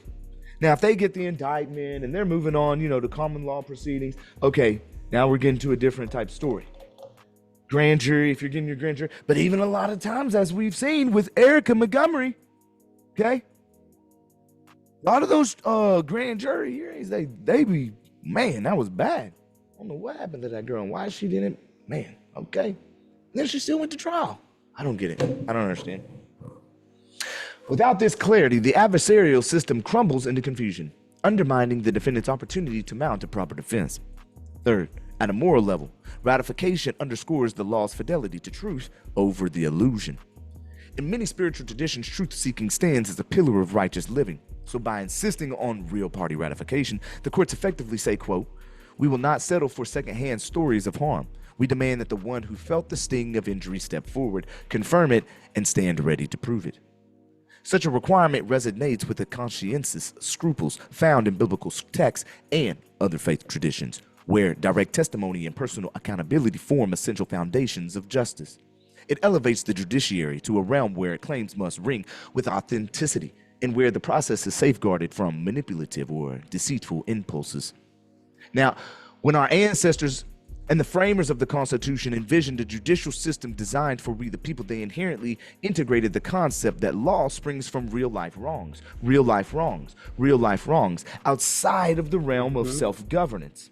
Again, it has to be a party that is of interest. It can't be you are not abiding by our regulations. See how this goes? The intrusion has come in when they say you're required. That if anything is required of you, that's intrusion. You're intruding right there. Sir, you're required. Are you intruding on my rights? Are you intruding on who I am? Are you intruding on my life? I'm not required to do anything, good sir. I'm going to plead the fifth, and I remain silent from this point forward. Actually, I'm going to reserve all my rights. Not abstract possibilities. In bridging the worlds of faith and reason, the American legal framework asks, quote, has a person truly been harmed? And if so, will they stand in court to seek redress? Where are they at? You're saying it's a crime, but there's no one here to vouch for said crime that you're saying that I committed. How can that be? It's a falsity. It's a facade. It's an illusion.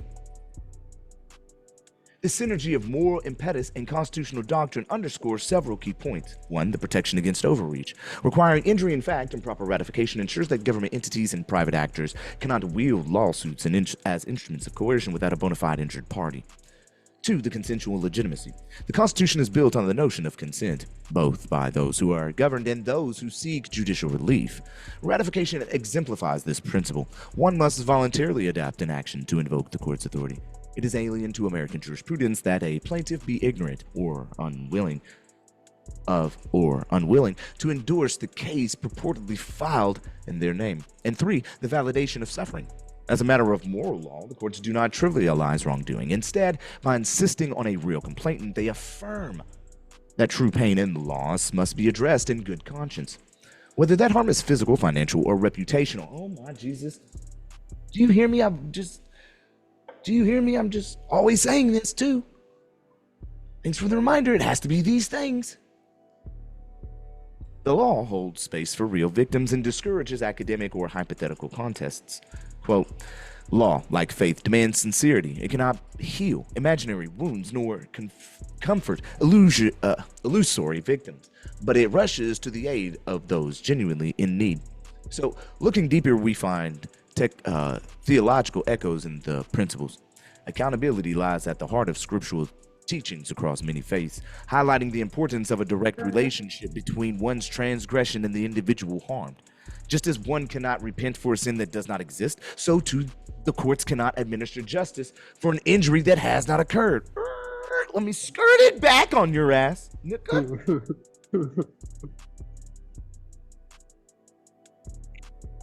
Just as one cannot repent for a sin that does not exist, so too the courts cannot administer justice for an injury that has not occurred.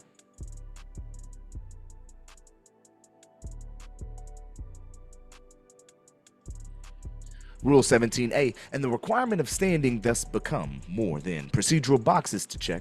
They reflect a harmonious blend of legal precision and moral clarity, ensuring that truth remains the bedrock of our collective pursuit of justice. In sum, the real party and interest under FRCP 17A is neither a tedious legal formality nor a mere tool of judicial efficiency. It is a doctrine that upholds the moral and constitutional bedrock which the courts stand. See now, we're talking about doctrines. We're bringing in a whole thought now. You see how that works? It's not just codified, it's a thought which could be implemented into situations in which we use. Thus the abatement, clearly. Thank you, sweet pea. I appreciate you so much.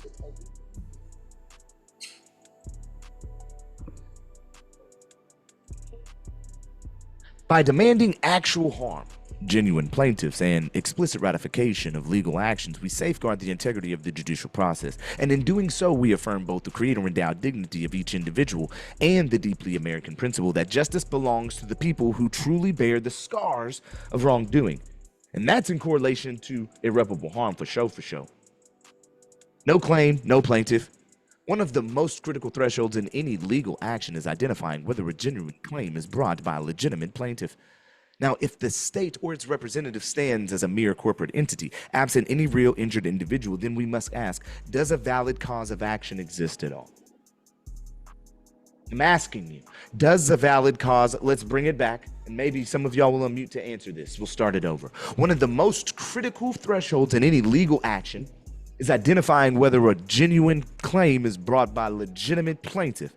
And if the state or its representative stands as a mere corporate entity, absent any real injured individual, then we must ask, does a valid cause of action exist at all? No. Hell no. No. I don't Making know. up shit. They're making up shit. Nip not a zilch. Mew. It's all hypothetical anyway. Without an injured person to articulate a harm, courts risk adjudicating abstract or contrived disputes. Analyzing United States versus Interstate Commerce Commission of 1949, in the seminal case of United States versus Interstate Commerce Commission, the Supreme Court recognized that labels alone do not confer a genuine justiciable controversy. The courts looked beyond formal designations, insisting on substance over form. In effect, the ruling underscores that whether a party is styled as United States, State of Oregon, or any other governmental nomenclature, the inquiry remains, is there a real dispute anchored in actual harm? The court's approach in ICC highlights a broader constitutional imperative. Federal courts have limited jurisdiction and cannot entertain suits where no genuine adversarial relation exists. Who has that jurisdiction? Supreme Court. Federal. Let's just move it up, baby. Let's just move it on up. That's the original jurisdiction. Move it up. Article 3. Change of venue. Even if the plaintiff is a government entity, the Supreme Court requires more than the mere invocation of governmental interest. What? Even if the plaintiff is a governmental entity, the court requires more than the mere invocation of a governmental interest. I need a party of interest, Papa Bear. There must be some tie to the real-world injury of an infringement of rights for the matter to rise above an academic or adversary exercise. Quote, the judiciary serves to resolve controversies, not hypotheticals. Where no right is alleged to have been infringed and no party truly aggrieved, the courts must recede. Bag it back. Give me 50 feet. Bag. Give me 50 feet.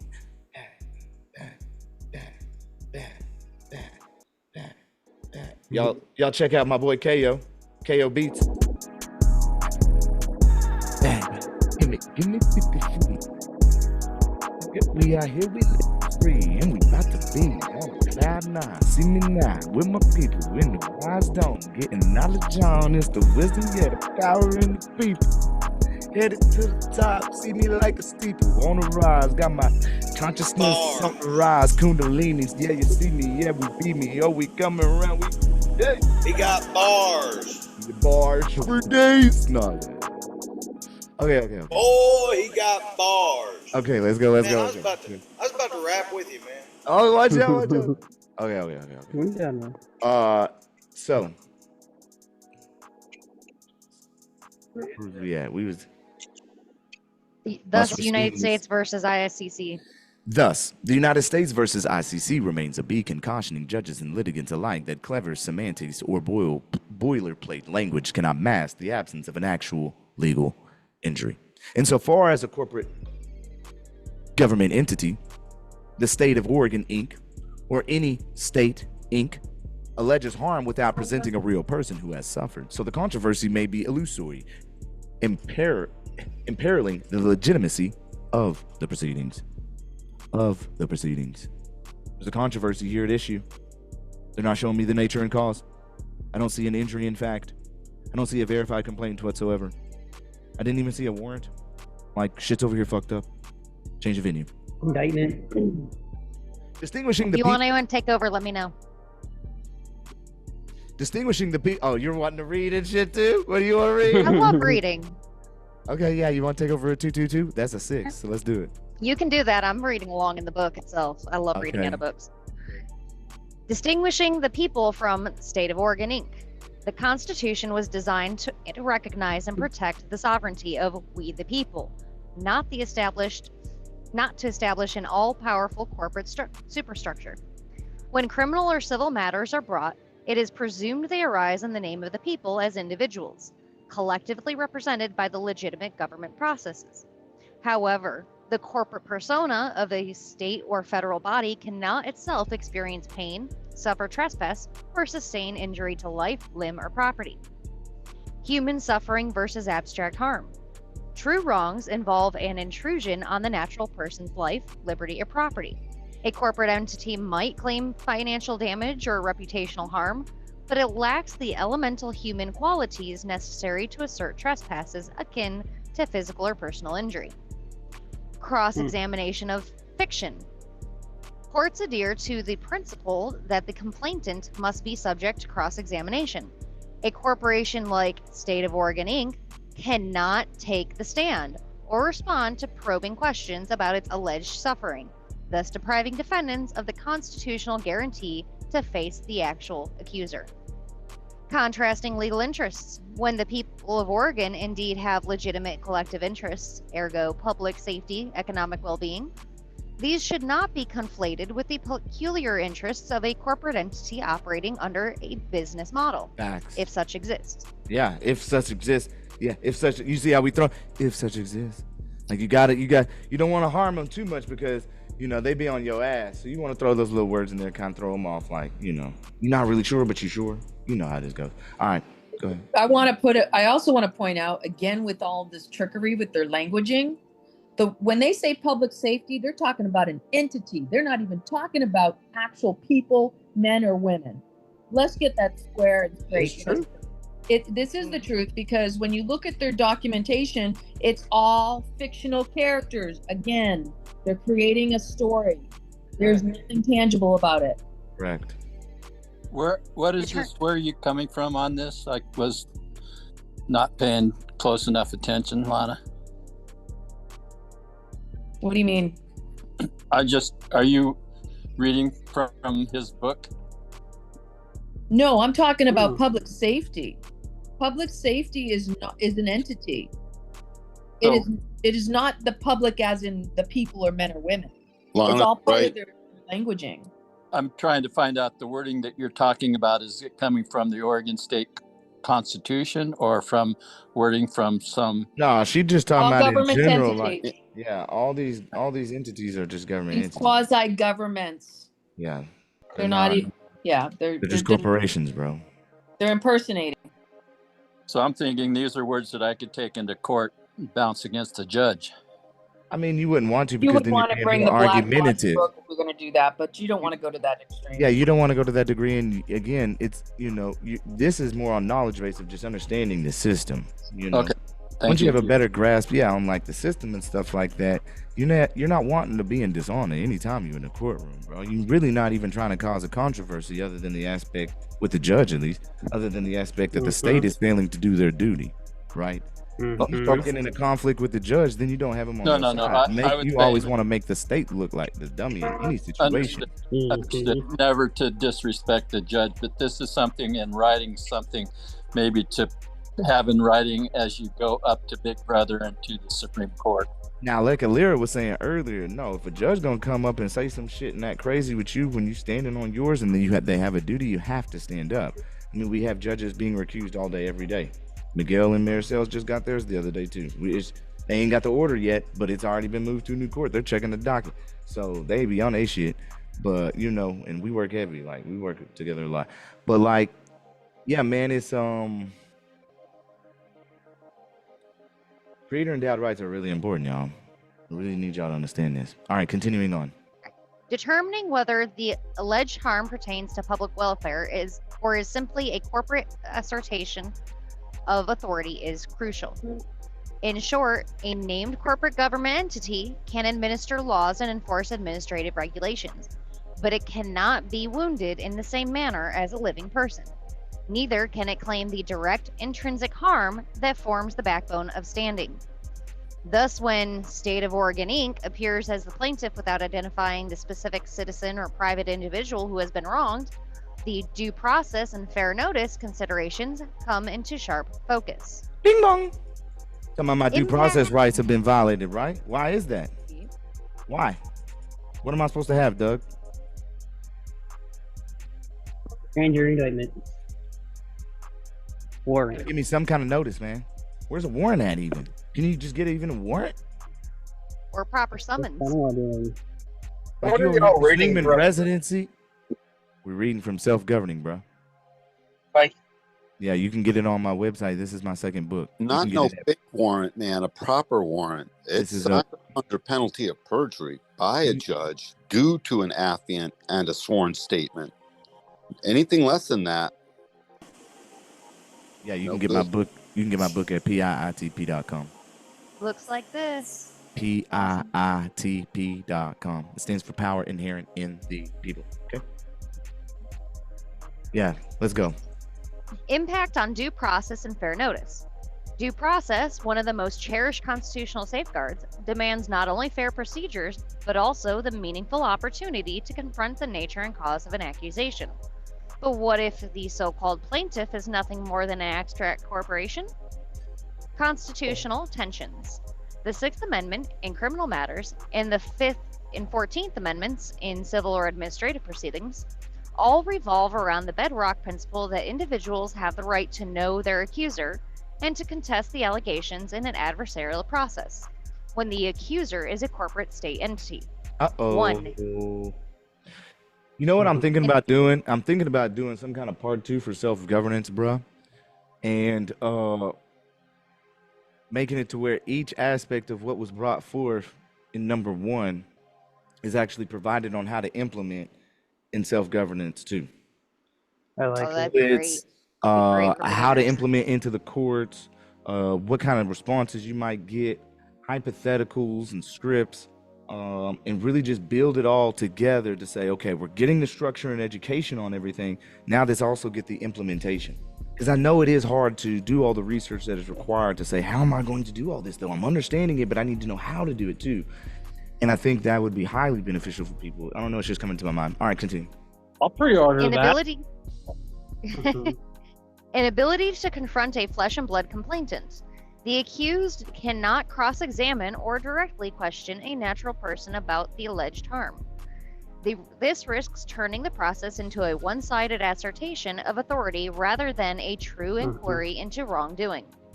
2. The lack of concrete injury. The constitutional design rests on the premise that government power is exercised on behalf of the people's tangible welfare. Without showing an actual person was injured or endangered, the basis for invoking the court's power remains flimsy at best. Flimsy. Talking about flimsy as hell, bro. I'm talking about you never go walk across some thin ass piece of glass, bro. Like nobody's finna go do that. Like that shit's so dumb. It's like, paper thin, man.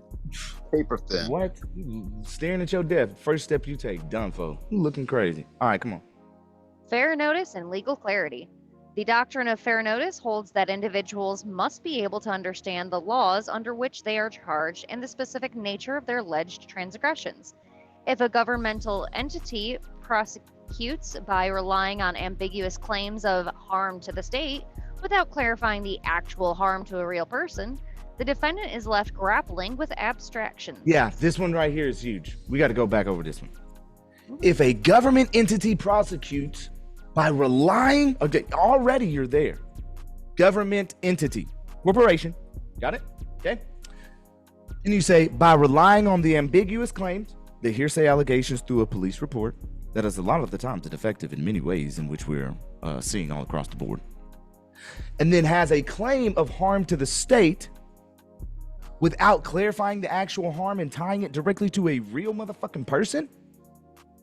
I'm sitting here being like, what the fuck I'm supposed to do, bro? Y'all over here talking about, I did something. I ain't even got no contract with you niggas. Yeah, I'm free over here. What are you talking about? I'm required to do something. What is going on, y'all? Like, what is the fuck is y'all talking about? It makes no sense. It makes no sense. From a moral perspective, such opacity offends the principle of transparency and justice. Throughout Scripture and across myriad faith traditions, the clarion call is for honesty and openness, so that disputes might be settled in the light of truth. Likewise, the Constitution's due process clauses reflect a secular enshrinement of the same imperative. Quote, "Where there is no flesh and blood complainant, let the court pause and ask, whence arises this claim, and for whose redress is truly filed." And let's get it. Oh my God. Say that in a courtroom. Excuse me, Your Honor. Where there's no flesh and blood complainant, let the court pause and truly ask, whence arises this claim, and for whose redress is it truly filed? I love that. I'm gonna have to quote that myself. Y'all just gonna be like, what? State? He gonna tell me to be like, state? Yeah, let the court pause and ask. You hear me? Let the court pause, and then ask the state. Let's go. Actually, I'm gonna start reading some more. I'm too hyped. I'm too hyped right now. Let me read some more. I'm too hyped. Ultimately, if no private person steps forward asserting an injury, and the government entity remains a corporate fiction incapable of genuine suffering, and the entity remains a corporate fiction incapable of genuine suffering. Remember, we're separate from the real person. We're a true living being. We've already established that there's a separation between the government entity and the living being. Once that separation is established through judicial notice, what does that cause? That causes us to be into a constitutional framework, common law, outside of that 8.3 statutory, as unapplied. Or as unconstitutionally applied. Excuse me. Jeez, what the fuck I just said? And the government entity remains a corporate fiction incapable of genuine suffering. The proceeding risks devolving into a mere formality Again, you're just being formal. Right now, I'm just being formal in things. No cap. I'm trying to make this person look like a fool. I want to see the responses of her motions.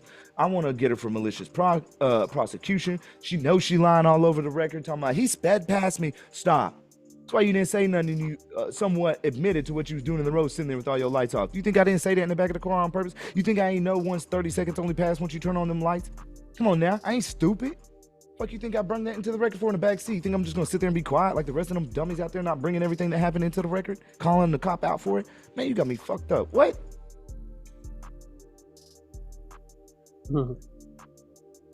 A show for power's sake.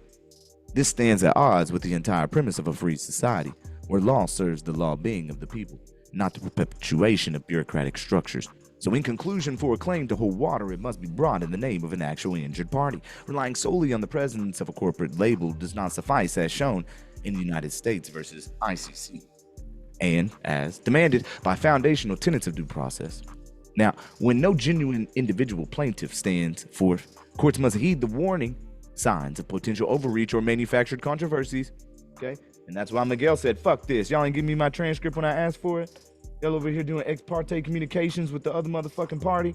Take this bitch up to Supreme Court. We ain't about to play with y'all no more. And look what's happening. Granted, already got a judge recused. Granted. And as, go ahead.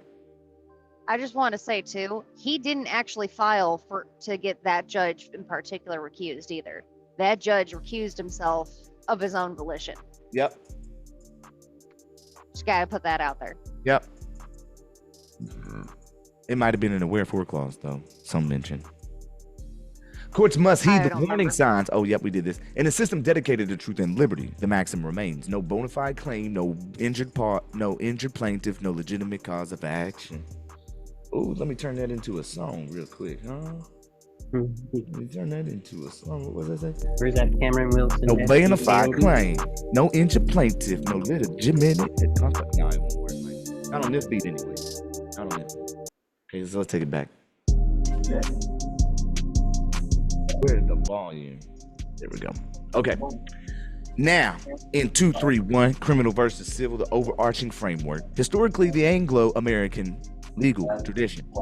And y'all be really surprised when you start studying into this term Anglo and how deep that actually goes. You'd be surprised the roots. I'm telling you. Yeah. Anglo-Saxon. Yeah. Man. Damn Anglo-Saxons. Man, those Saxons, those sons of Saxony, those sons of Isaac. Let's get to talking history. Not today, not today. The Anglo-American legal tradition drew clear distinctions between criminal and civil proceedings. Criminal cases sought to punish the offenses against the community, typically initiated by the state. So, civil cases addressed private disputes, usually between the individuals or entities. Under modern practice, however, the federal rules of civil procedure underscore a unification principle that affects how all claims are procedurally approached. Quote, these rules govern the procedure in all civil actions and proceedings in the United States district courts, except as stated in Rule 81, unquote. Though the federal rules of criminal procedure serve a separate function for overtly criminal matters, the language in FRCP 1 and the spirit behind FRCP 2 acknowledge that every illegal action must meet certain basic criteria before a federal court may exercise jurisdiction. Are we getting all of those? If judicial notice ain't being brought in, how can you get them? If you're not making a clear record, how are you going to get them? And even if you don't do a judicial notice, you can always do a memorandum of law to tell the court what law they have to abide by for that case. Move the court. You have the power. Just as much as this DA has the power. Except, you know, they have to prove without a reasonable doubt against you. You did? December and... Alright, let me see. Exercise. So in other words, whether a case is labeled criminal or civil for prosecutorial convenience, its substance still requires a genuine claim and a real party in interest.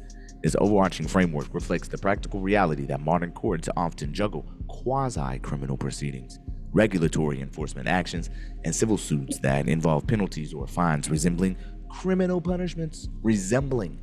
Again, that illusion Again, we were talking about, I heard Oz in the background, someone talking about Oz again, removing that facade of this magical empire type king overlord. Just resembles it, bro. They're just imposing something that they feel as though they have over you. Rebut that shit, please.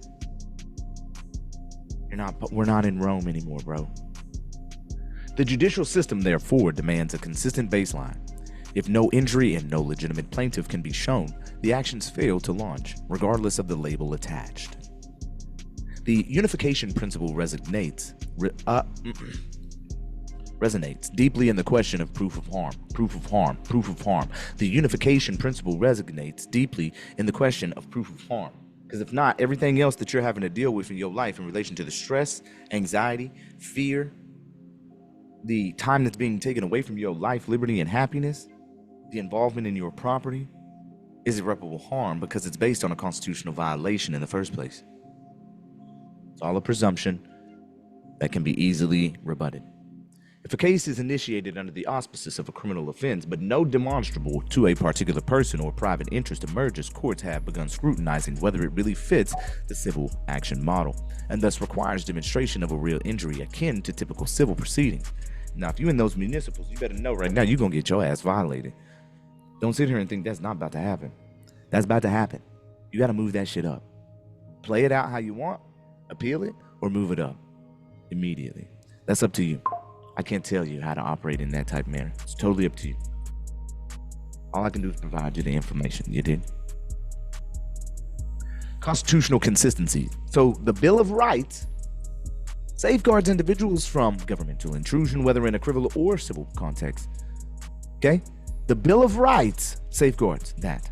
That's how far back we're going. Please remember this. This isn't something new. So by insisting on a proof of actual harm, the nature and cause, the injury in fact, the proof of harm, the justice system avoids the spectacle of prosecuting non-existent injuries or hypothetical wrongs. Hypothetical wrongs that aren't even codified. Hypothetical wrongs when there's already case law that states in Kansas you're not even supposed to be arrested for any traffic infractions whatsoever. Wrong means common law tort in black stuff. Judicial economy and fairness. Now, if no legitimate cause of action exists at the outset, further litigation wastes judicial resources and unfairly burdens the accused, again, irreparable harm, who must defend against an illusory claim.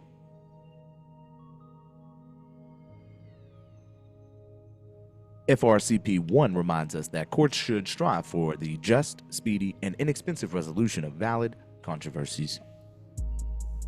Moral integrity and legal process. Demanding that a prosecuting entity demonstrate actual harm aligns with the moral ethos of truth-seeking. It dissuades attempts by governmental and corporate powers to invoke the judicial machinery for mere political or financial aims. From a faith-based perspective, this requirement resonates with spiritual teachings that caution against flippant accusations and command that each charge be established by credible witness. I need a credible witness. We're pulling out of 18 on this one, okay? Deuteronomy 19:15, okay, 196, coming out of King James too. One witness shall not rise up against a man for any iniquity.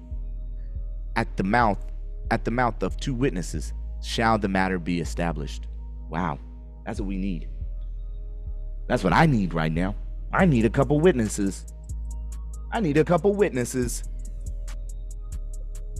Before you just bringing things up against me like, what? You can just say whatever now?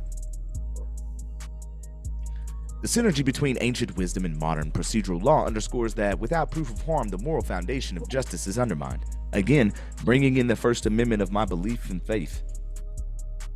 Everything that this country is established on. FRCP Rule 1 and its principle of one form of action. There's one form of action. Encapsulate more than the procedural convenience. They embody a philosophical stance that law should not be wielded aimlessly against individuals absent of evidence of a demonstrable wrong. Fuck that probable cause. Oh, someone said, what, nigga, prove it. There's that word again, wrong. This stance finds grounding in two overreaching dimensions. Number one, the legal dimension. By streamlining all actions, criminal and civil or regulatory, into a conceptual framework of a civil action, the rules implicitly require an alignment with the foundational demands of due process and judicial integrity. 1. Notice and opportunity to defend. Regardless of nomenclature, a defendant must receive clear notice of claims and fair notice to respond. 2. Examination of injury. The alleged harm must be tangible enough to warrant state intervention, whether via compensation, injunction, or penalty. 3. Consistency in application. The judiciary avoids the pitfalls of parallel procedures. One for criminal infractions and another for civil disputes that might overlap in confusing or unjust ways. Now let's bring in the spiritual dimension, though. From a moral, you already know what I'm on.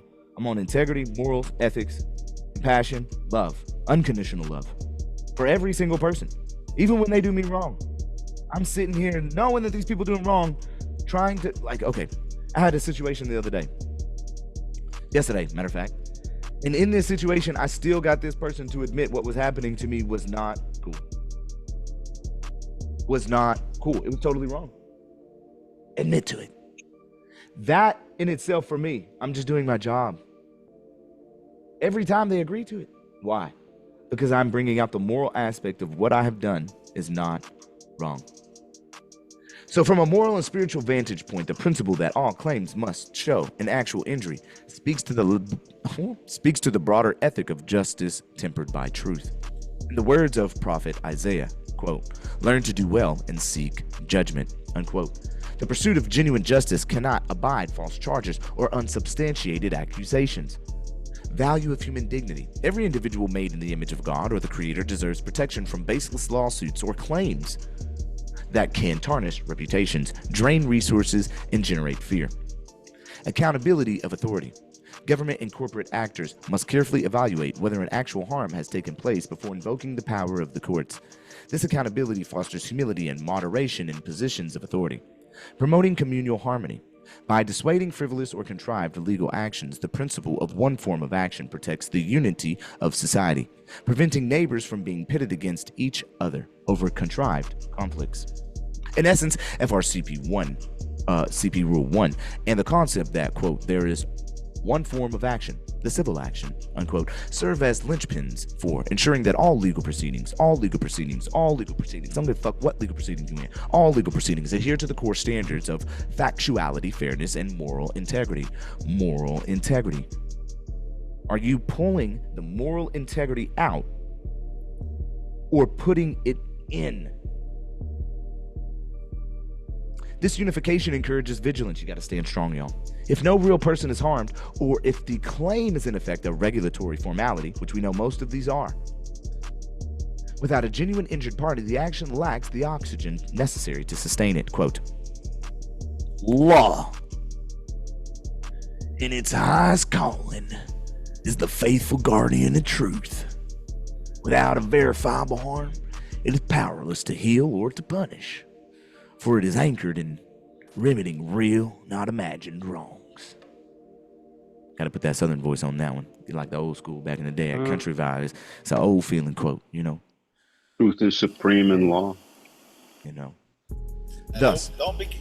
Don't be getting all Camp Camelo on us now. Hey, watch out, man. You know me. I'm getting out here and speaking the truth, you dig? I gotta feel the moment. I gotta feel how it was wrote at the moment. You know what I'm talking about? We gotta feel what's true and real. You know the deal? It was a joke, Cam. You know, yeah, we just smooth and grooving like we always doing. Chill, man, you good. Thus, whether labeled criminal or civil, a cause must stand upon the firm pillars of an actual injury and a legitimate claimant at that. This ensures that the courts, custodians of both constitutional principles and moral fairness, as we always say, which you must invoke, operate as they were intended, to rectify genuine wrongs, not to sanction illusions of harm. By standing fast to these ideals, the system remains a beacon of liberty and justice, reflecting both the wisdom and rule makers and the timeless spiritual injunction that truth must prevail over pretense. Can we look up that word wrong in Black's Law? It's deep. Do we keep going? Yeah. We had 11:13. Do we keep going? Yes, of course. I'll happily read again too. Get to a resting point for sure. You want to get to a resting point? No. Let's finish the book. No, I'm saying go until you get to a natural cadence. You can't end it here. No, Well, that was the end of chapter 2. So we have, if we do another chapter, it's only I might get through it. 4, 6, Yeah, I might get through it. All right. 7.5 pages. So no corpus delecti, no valid criminal offense. Let's define corpus delecti. It has to have essential elements. Okay? Like a lot of things out here. There's elements that must be brought forth to sustain something. Just like when we bring forth an injunction, you got to bring forth elements to sustain, to bring forth, to understand this is a true controversy. Actual loss or injury, like we've been speaking of. And then the criminal causation. Causation. What could causation mean? What does causation mean to you? Let's do that. Creation of the cause that starts the case. One thing necessarily leading to another. Be it real or fictional. Come on, give me some more answers. What's a causation? The actual conduct that creates the criminal action. Or not. Long established in criminal jurisprudence is the doctrine of corpus delecti, literally translating to the body of the crime. This principle requires that the prosecuting authority demonstrate two essential elements: a tangible, measurable loss or injury occurred, and the loss or injury was criminally caused by the defendant's actions or omissions. Criminally caused is very deep. Yeah, they ain't got that. That goes deep as fuck. I'm talking about there's so many elements within criminally caused. Let's get to it. Modern courts have affirmed that alleged misconduct, absent of proven harm, cannot form the foundation of a valid criminal offense. This understanding reflects both a legal and moral imperative. The law exists to protect individuals and the public from actual injury, not to punish conduct that offends abstract or paternalistic views. Do you see? I don't need you to try and regulate me. You're not my mama. You're not my daddy. My daddy lives in me. My mama lives in me. I am. State versus Hill. In State versus Hill, the court stressed that the corpus delecti must be established by evidence beyond mere suspicion or conjecture. Looks like they're gonna have a hard time with me. It is not enough to claim that something criminal happened. Instead, the prosecution bears the burden of showing a concrete injury, as well as factual nexus, linking the defendant's alleged unlawful act to that injury. This ruling stands as a centennial against prosecutions based on speculation or societal disfavor, ensuring that judicial proceedings rest on solid, verifiable ground. State versus Gelseler. Similarly, in State versus Gelseler, the court reiterated that no individual can be validly convicted if the state fails to prove that a crime actually took place and that someone was truly harmed. Without evidencing loss or injury, the government's claim devolves into a hypothetical scenario, lacking the gravity of an actionable offense. Gelseler reaffirms that conjecture, rumor, or symbolic harm does not suffice. There must be a real measurable damage or intrusion upon another's legal rights. Quote, where no one is injured, the basis for criminal sanctions withers, leaving only the echo of a misapplied authority. As unconstitutionally applied, unquote. As unconstitutionally applied, with a memorandum or points of authorities, notice and demand type style, you dig? Such rulings illustrate the immutable legal and ethical standard. Punishing conduct in the absence of injury transgresses the fundamental presumption of innocence. By grounding conviction in factually demonstrable harm, the judiciary upholds both the fairness enshrined, that's what we need, we have to have it, in due process, which is guaranteed to us, and the broader moral law when we bring forth, talking about I'm a creation of the Creator, I have Creator endowed rights, that penal consequences should be reserved for authentic wrongdoing. This insistence on a loss or injury naturally dovetails with the requirement for an injured party discussed in the preceding chapters. Now, if corpus delecti demands genuine harm, there should also be a flesh and blood individual or specific entity to testify or otherwise demonstrate that harm occurred. in a criminal context. Number 1. If no private citizen, business, or individual steps forward claiming damage, the courts must look skeptically upon government assertions that a crime transpired. The real party in interest analysis applies in tandem with corpus delecti, who precisely suffered. 2.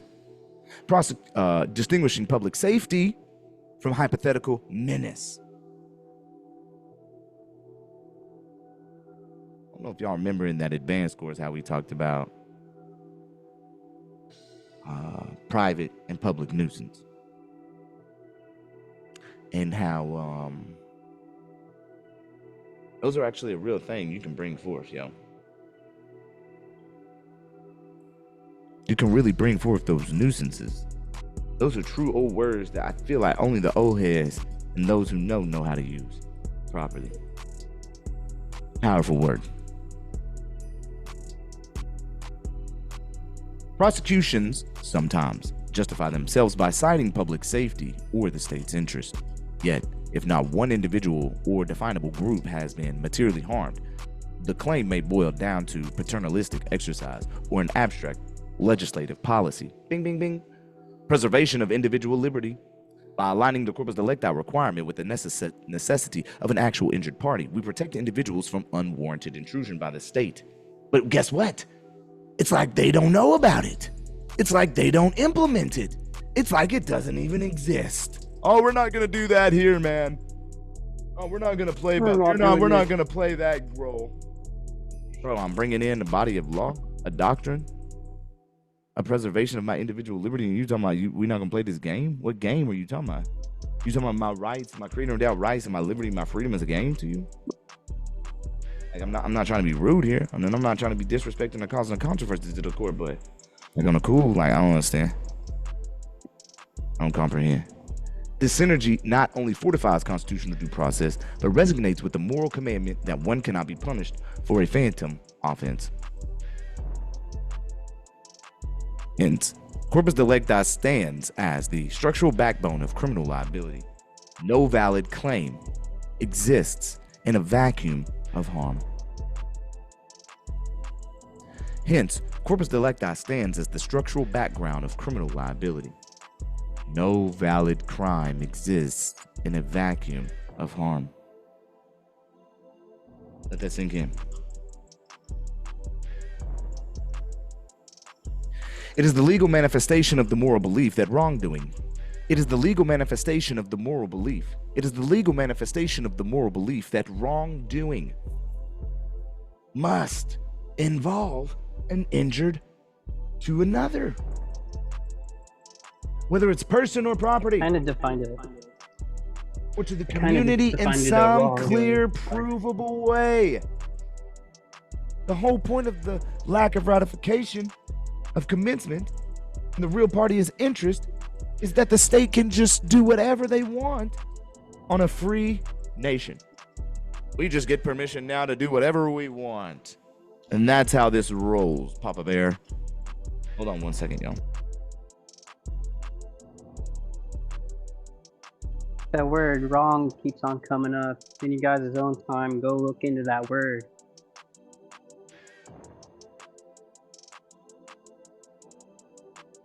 It is a legal manifestation. It is a legal manifestation of the moral belief that wrongdoing must involve an injury to another, whether person or property, or to the community in some clear, provable way. Now, let's dive into some travel aspects of this. Travel versus commerce, the fundamental distinction. A reoccurring theme in legal debates, which we all, we're so common of, is concerns the difference between travel, often undertaken as a matter of personal liberty, and commerce, a regulated economic activity. Now, while both inevitably involve movement, the legal system has historically recognized the important distinction between private travel and commercial enterprise. The private right versus regulated activity. Private travel is rooted in the notion that every individual, by virtue of personhood, enjoys the liberty to move freely from place to place. This concept is often regarded as part of the unalienable rights endowed by the Creator and safeguarded by the Constitution. In contrast, commercial transportation involves the carrying of passengers or goods for hire, placing it squarely within the scope of regulatory powers intended to protect public safety, fair business practices, and other commercial interests. Under multiple rulings, courts have indicated that moving freely within and among the states falls under a protective umbrella of the fundamental rights, and that when individuals engage in a for-profit regulated industry, which is transportation for hire, trucking, or other commercial enterprises, they place themselves within the ambit of state and federal oversight, including licensing and insurance mandates. Legally conflating simple travel with commerce can invite abuses of powers, as regulators are and do overextend the reach of commercial statutes to everyday activities. This conflation also endangers the natural rights perspective, wherein freedom of movement is vital to human dignity. Recognizing these critical nuances helps maintain the delicate balance between legitimate government oversight of commerce and the protection of personal liberty. Beyond the text of statutes and cases, the distinction reflects a broader ethical and spiritual principle that individuals are not commodities.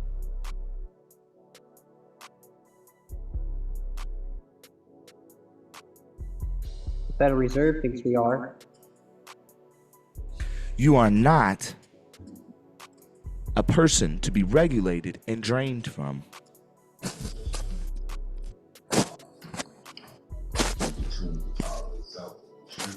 You are a living being in creation that is entitled to self-governance. How you doing, April?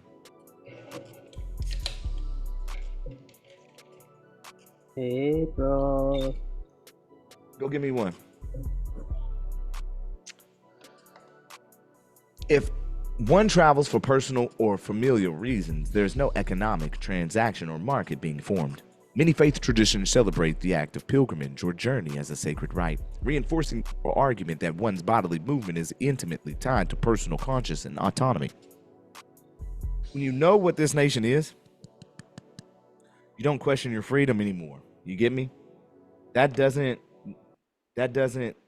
gone. It literally doesn't exist. I'm trying to tell you right now. When you know the history of this nation and you know where we are, that we live on the soil of the land of the Bible, where life and civilization literally manifested to the rest of this great plain. You start beyond where we was at in the north, you start to really comprehend just how blessed we are. Okay.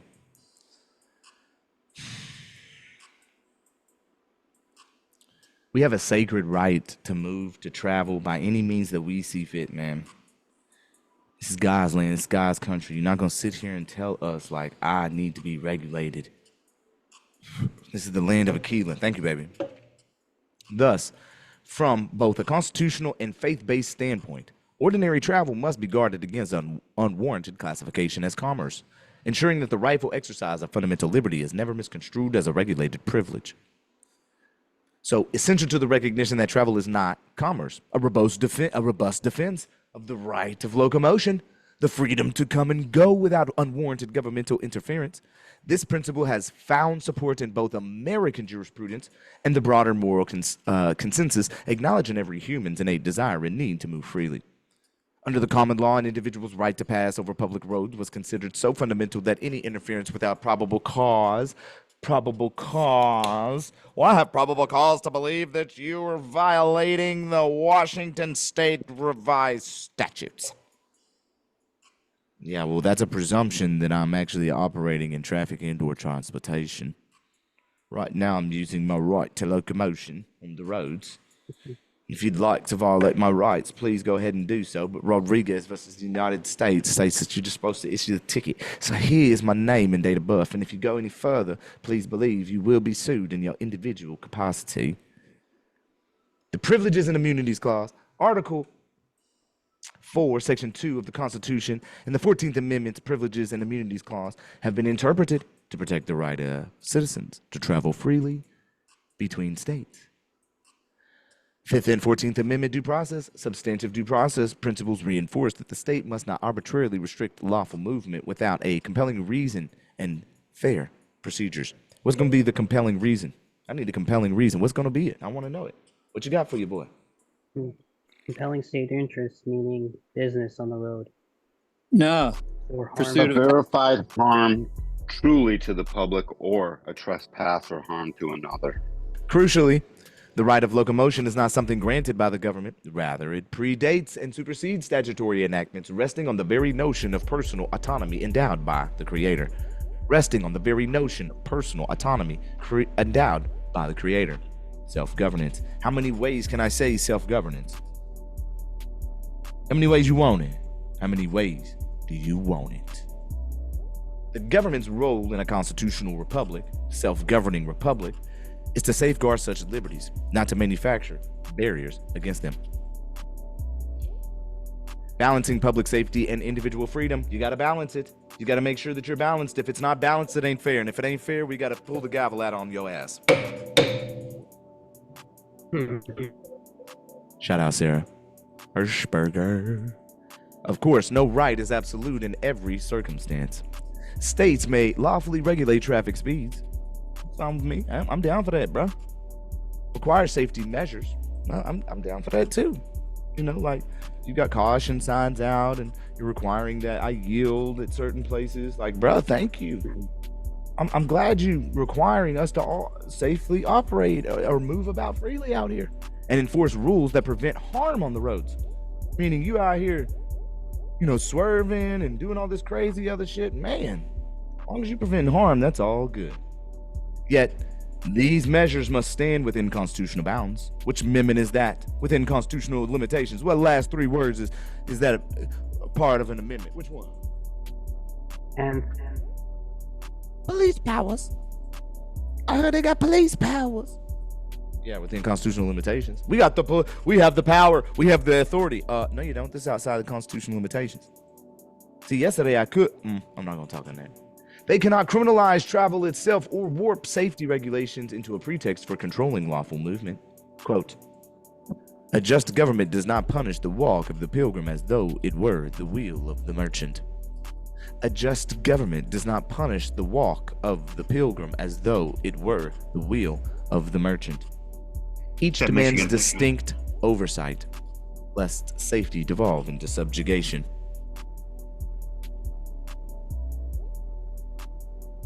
When enforcement actions reach beyond legitimate safety concerns and begin penalizing the mere act of using public roads without a commercial license, registration, and other commercial formalities, the fundamental right of locomotion is jeopardized. Bing bong. A free people guided by higher moral principles must remain vigilant against transforming the highways originally meant for all to traverse into restricted channels of accessible only to those who yield their rights and pay for privileges. From a faith-driven lens, the freedom to move resonates with the concept of a shared human journey under divine providence. The freedom to move resonates with the concept, the knowing, the being within, the establishment of all that is, the concept of a shared human journey, which is all under divine providence. I am you, we are us, all a part of the great I am. Spiritual narratives frequently depict physical journeys as metaphors for spiritual growth and communal bonding. Pilgrimage and communion. Many religions uphold pilgrimage as a sacred duty or right, emphasizing that restricting travel can stifle religious expression. Community building. Commerce, while vital to economics, is only one aspect of public roads. The deeper cultural and familiar bonds formed by visiting relatives, participating in civic gatherings, and expanding one's horizons reflect the fundamental use of freedom of movement. Just to go to the grocery store for your own those you have to go to get your food. Like, these are necessities in life. No one can regulate the necessities in life. Don't you understand that? Oh, well, you can walk and you can ride a bike if you want, but you can't use your UCC 1-109 private property and commercial or consumer good. That don't apply here, buddy. Our statutes supersede, even though our municipal codes and our county codes say that these roads are open as a matter of right for public vehicular travel. We're still gonna violate your ass. It's like, wake up, bro. Weed, man. Like, not knowing how this life works. Please, can I teach you? Can I show you the way? In sum, drawing a clear line between private travel and commercial activity ensures that government power remains properly scoped. I just want freedom. I just want your mind free. I just want all of your burdens taken away from you. You know what I'm saying? I just want all of what holds you in this in this state of being that makes you think as though you must be and that you are required away. I just want that gone from your consciousness. I just want your mind free and clear to know what you are. So that way you can encompass who you truly are here to fucking be, bro. Like you are here to instill into the next person that you see and meet greatness. You are here to uplift. You are here to enjoy. You are here to experience. You are here to manifest greatness. Each and every single one of you have that greatness in you.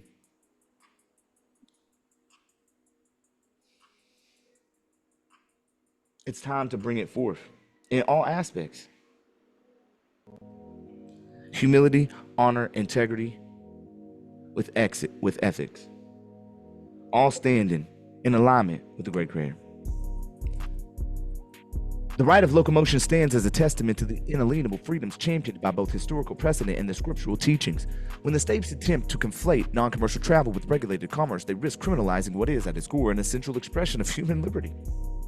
Across diverse faith traditions and throughout human history, pilgrimage has been esteemed as a sacred journey, a tangible expression of spiritual dedication, whether as an act of worship, a quest for enlightenment, or a form of communal solidarity. These travels illustrate how freedom of movement is bound up with deeply held religious and cultural values, a universal practice in multiple faiths. While the specific customs and destinations vary, the core essence of pilgrimage transcends cultural and doctrinal boundaries. Judaism. Ancient Israelites made regular journeys to Jerusalem during biblical festivals such as Passover, I'm not even going to say that, Shavuot. These pilgrimages were both religious obligations and communal celebrations, affirming the right to assemble and worship without hindrance. So let's say you're on your way to church, right?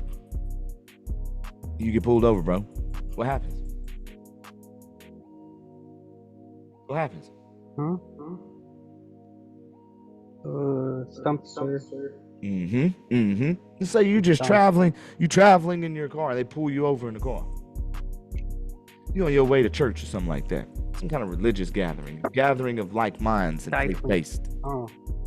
Right to assemble, even your right to assemble. Say I'm headed to the grocery store to assemble with my other members of the public to get me some groceries. See what I'm saying? Assertion on the right. Christianity and early Christian tradition embraced pilgrimage to holy sites, such as Jerusalem, Rome, Santiago, all that, right? These journeys were not performed for commercial profit, but out of devotion, illustrating how spiritual significance can animate human travel far beyond economic considerations. The Hajj of Mecca is one of the 5 pillars of Islam, incumbent upon every Muslim who is physically and financially able. This ritual underscores the belief that traveling for worship is both collective and deeply personal right, transcending political boundaries or commercial regulations. Now we're seeing all these aspects, but I tie into the aspect in my mind that every day that I live, I breathe and thank the great creator for everything that I am given. Every day, every moment is almost a religious aspect for me, because I am always internalizing and saying, thank you, God. When I see my children, I say, thank you, Father. Thank you, God. You know, I've been displaced a little bit recently in relation to this. I've had a lot of attacks, had a lot of doubts. Some can lay it on, emotion. Some can lay it on outside sources. Some can say I'm getting, attacked in relation to witchcraft or voodoo. Whatever the case may be, man, I felt it. Been a lot of pressure on me. And it's nice to see that I'm releasing all of that by recognizing again who I am and recognizing what purpose we truly have. I have to thank y'all for that. In Hindu culture, there's a massive gathering of devotees near sacred rivers, believed to cleanse sins and foster spiritual merit. Such pilgrimage events rely on the open access to public roads and waterways, symbolizing a shared human quest for purification and unity. Buddhism and Eastern traditions, sites associated with the life of Buddha, have drawn pilgrimages seeking enlightenment for millennia. Again, an act of traveling here is a core part of one's spiritual path, revealing an innate human inclination to move freely in the pursuit of transcendence. And every day I'm in awe and transcendence. In every aspect of wherever I be or travel, I am in a pursuit of transcendence and happiness. In each of these examples, the unimpeded ability to embark, traverse, and arrive at a sacred destination forms a cornerstone of religious liberty. Restricting such movement, absent a compelling and narrowly tailored public safety concern, would not only infringe on constitutional rights, but also encroach upon the most intimate expressions of faith. Many nations, including the United States, enshrine freedom of religion and freedom of movement in constitutional and statutory frameworks. The First Amendment of the U.S. Constitution protects free exercise of religion, implicitly safeguarding the right to gather, the right to move, the right to worship in designated holy places, and more, to assemble in any form or fashion. And while the Supreme Court has affirmed that freedom of movement is deeply embedded in the structure of American federalism, when individuals journey for spiritual purposes, they stand on confluence of these protections.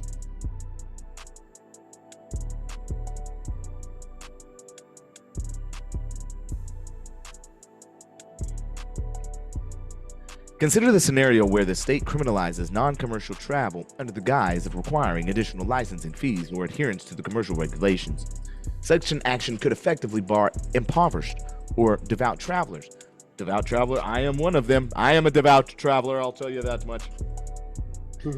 From fulfilling a sacred obligation, contravening not just secular notions of due process, but the moral directive to honor sincere spiritual commitments.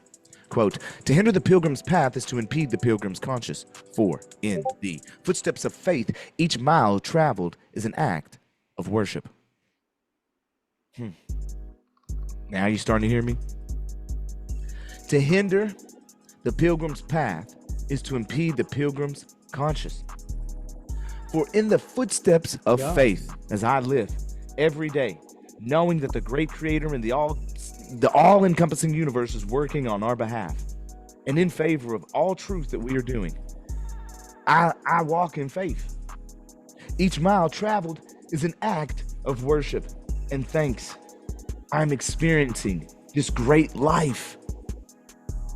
I'm so, man, I be in gratitude, bro, so much, bro, for everything. Beyond individual devotion, pilgrimages often yield communal benefits. Pilgrims passing through different regions share traditions, stories, and commerce. Okay, see that?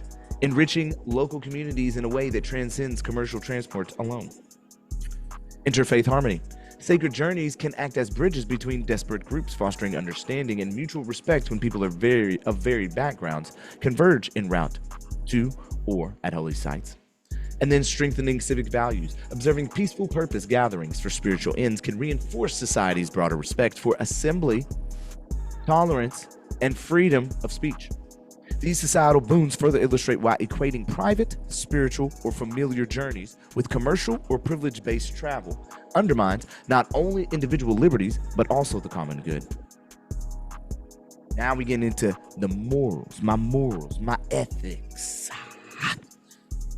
When states overreach by labeling every form of movement commercial, unless a license, registration, or insurance is purchased, they risk criminalizing the very essence of human mobility that has propelled spiritual pilgrimages for millennia.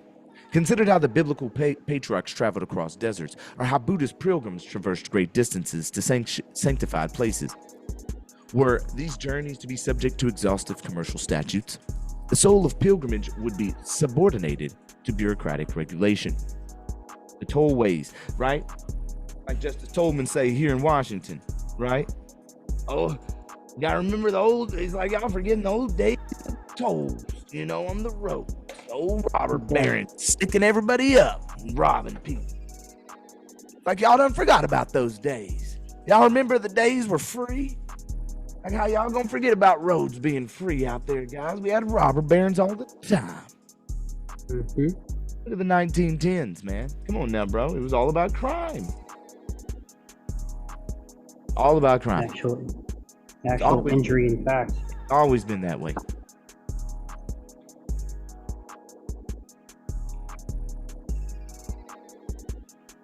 A license to worship defies the universe truth that worship flows from the heart, not from the state's ledger of paid fees. A license to worship defies the universal truth that worship flows from the heart, not from the state's ledger of paid fees. Moreover, a self-governing republic perspective, each person's right to move fosters unity in civic engagement. A people who can freely travel can also freely associate, challenge injustices, or gather for causes of conscience. When such freedoms are abridged in the name of regulation, the fabric of democracy itself is weakened, eroding the very stage upon which religious and civic life thrives. None of this is to suggest that safety or basic orders should be abandoned. Governments may enact reasonable regulations, speed limits, vehicle safety standards, and traffic controls aimed at protecting life and property. I'm all down for that. I don't want that happening to me. I want, my parents to be safe out there. And when I get older, I want y'all to be safe out there. Nigga, I ain't gonna be as smooth. What y'all talking about? I'm smooth now though. Watch out. Still smooth now though.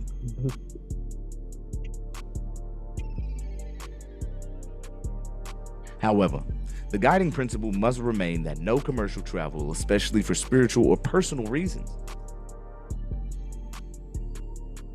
not be cast in the same net as for-profit ventures.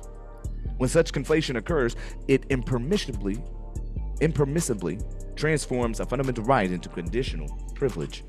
A shift, and they know that. They know it's a conditional privilege, y'all. They tell you your driving privileges haven't been revoked. They know it.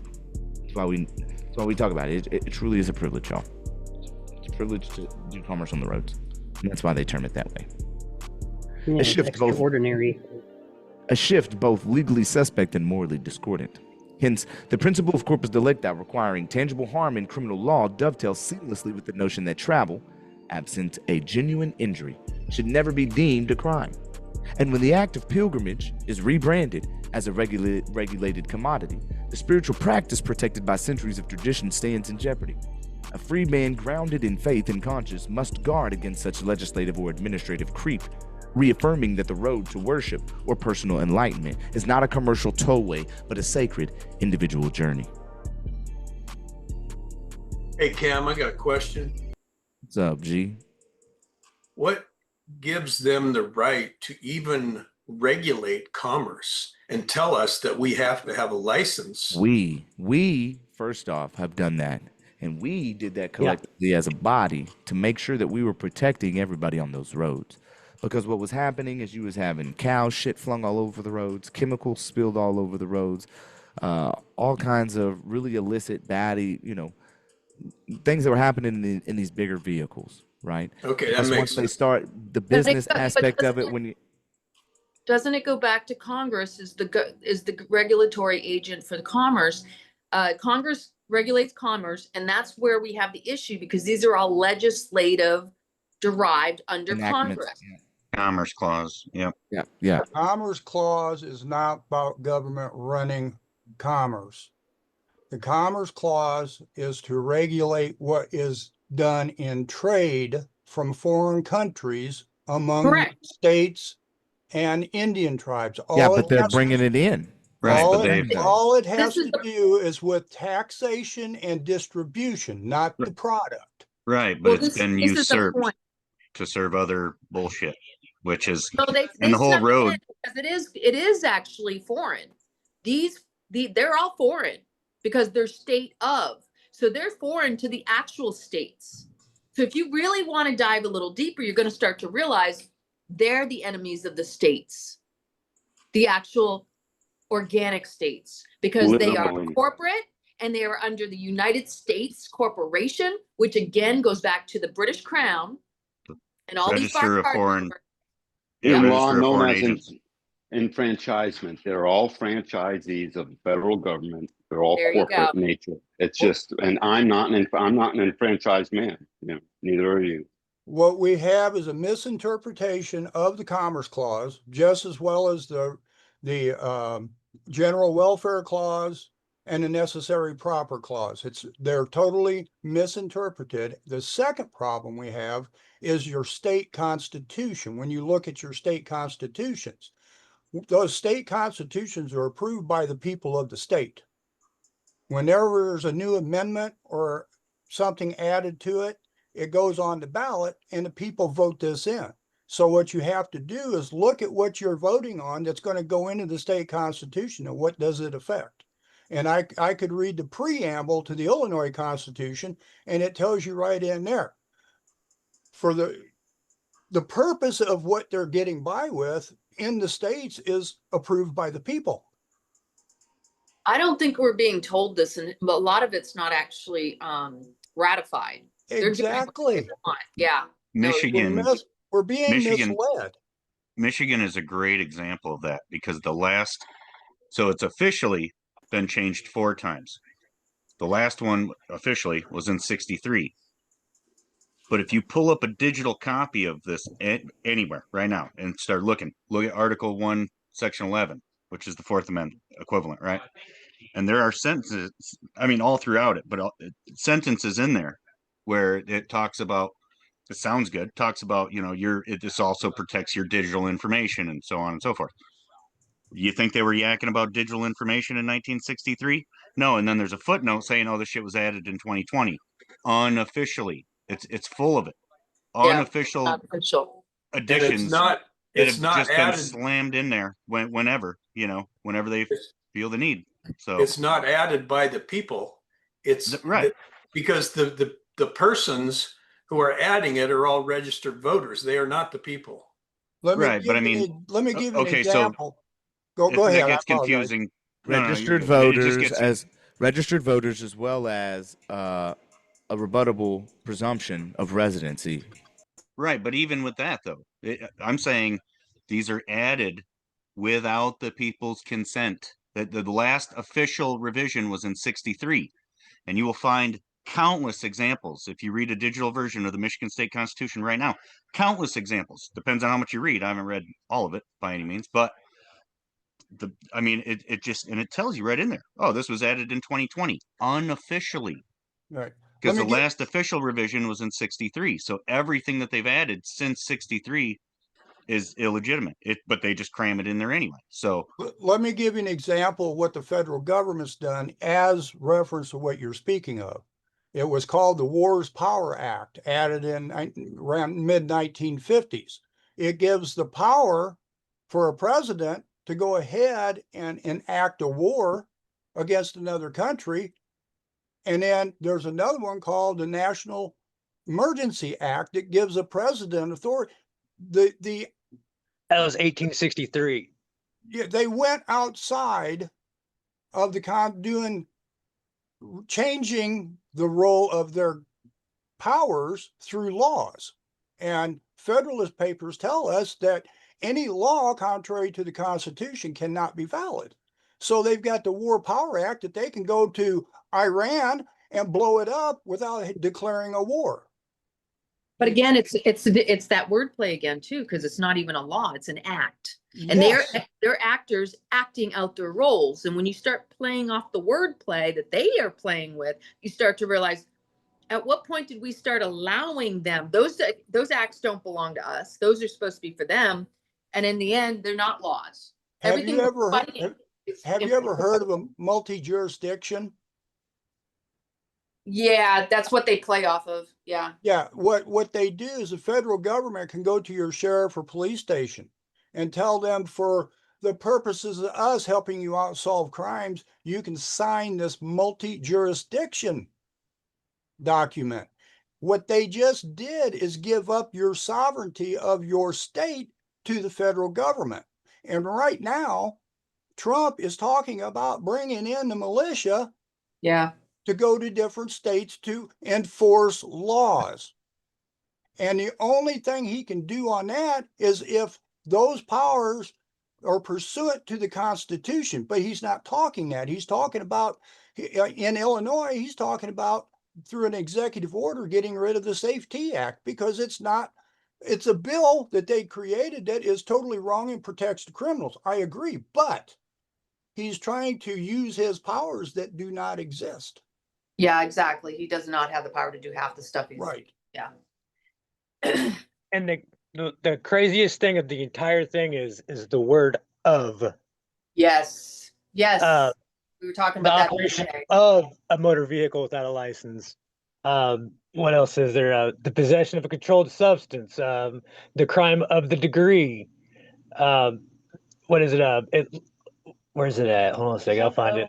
So use of to create artificial relationships, assert jurisdiction based on that relationship, impose obligations and liabilities, and enforce through legal systems. The word of is absolutely freaking nuts. Preposition. Joinder. Of is a joinder word. Citizen of the United States creates ownership relationship. Resident of the state establishes territorial jurisdiction. Person of interest creates investigative authority. Jurisdiction assertions. Laws of the state claims authority over the territory. A court of competent jurisdictions asserts judicial power. Officers of the law establishes enforcement authority. Commercial relationships, debtor of the state creates financial obligations, property of the government establishes ownership claims, subject of regulations creates regulatory authority. Then you got the certificate of whatever, live birth, like title of, of's attached to everything, and then as goes right along with of. I yield. Yeah, it's that prepositional thing, which is interesting when you start looking back at our grammatical, the way we were taught English in school. They want us to use their words and the way they've implied them versus giving us full disclosure of the full meaning of the word, because there's always two sides at least to every word. As we've seen over the years, how they bastardize things, and you're like, wait a minute here.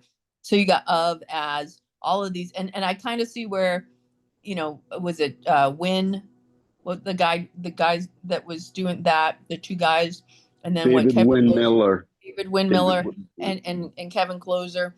Yeah, they poo-poo and try to make you look like you're crazy when you're using all that, but it actually does make sense. It's just really challenging when you're dealing with, they deliberately don't want to know this stuff. So we have to kind of, what we're doing is learning how to finesse by using the words against them. Well, you can go into your state, whatever state you're in, and go into their statutes. Mhm.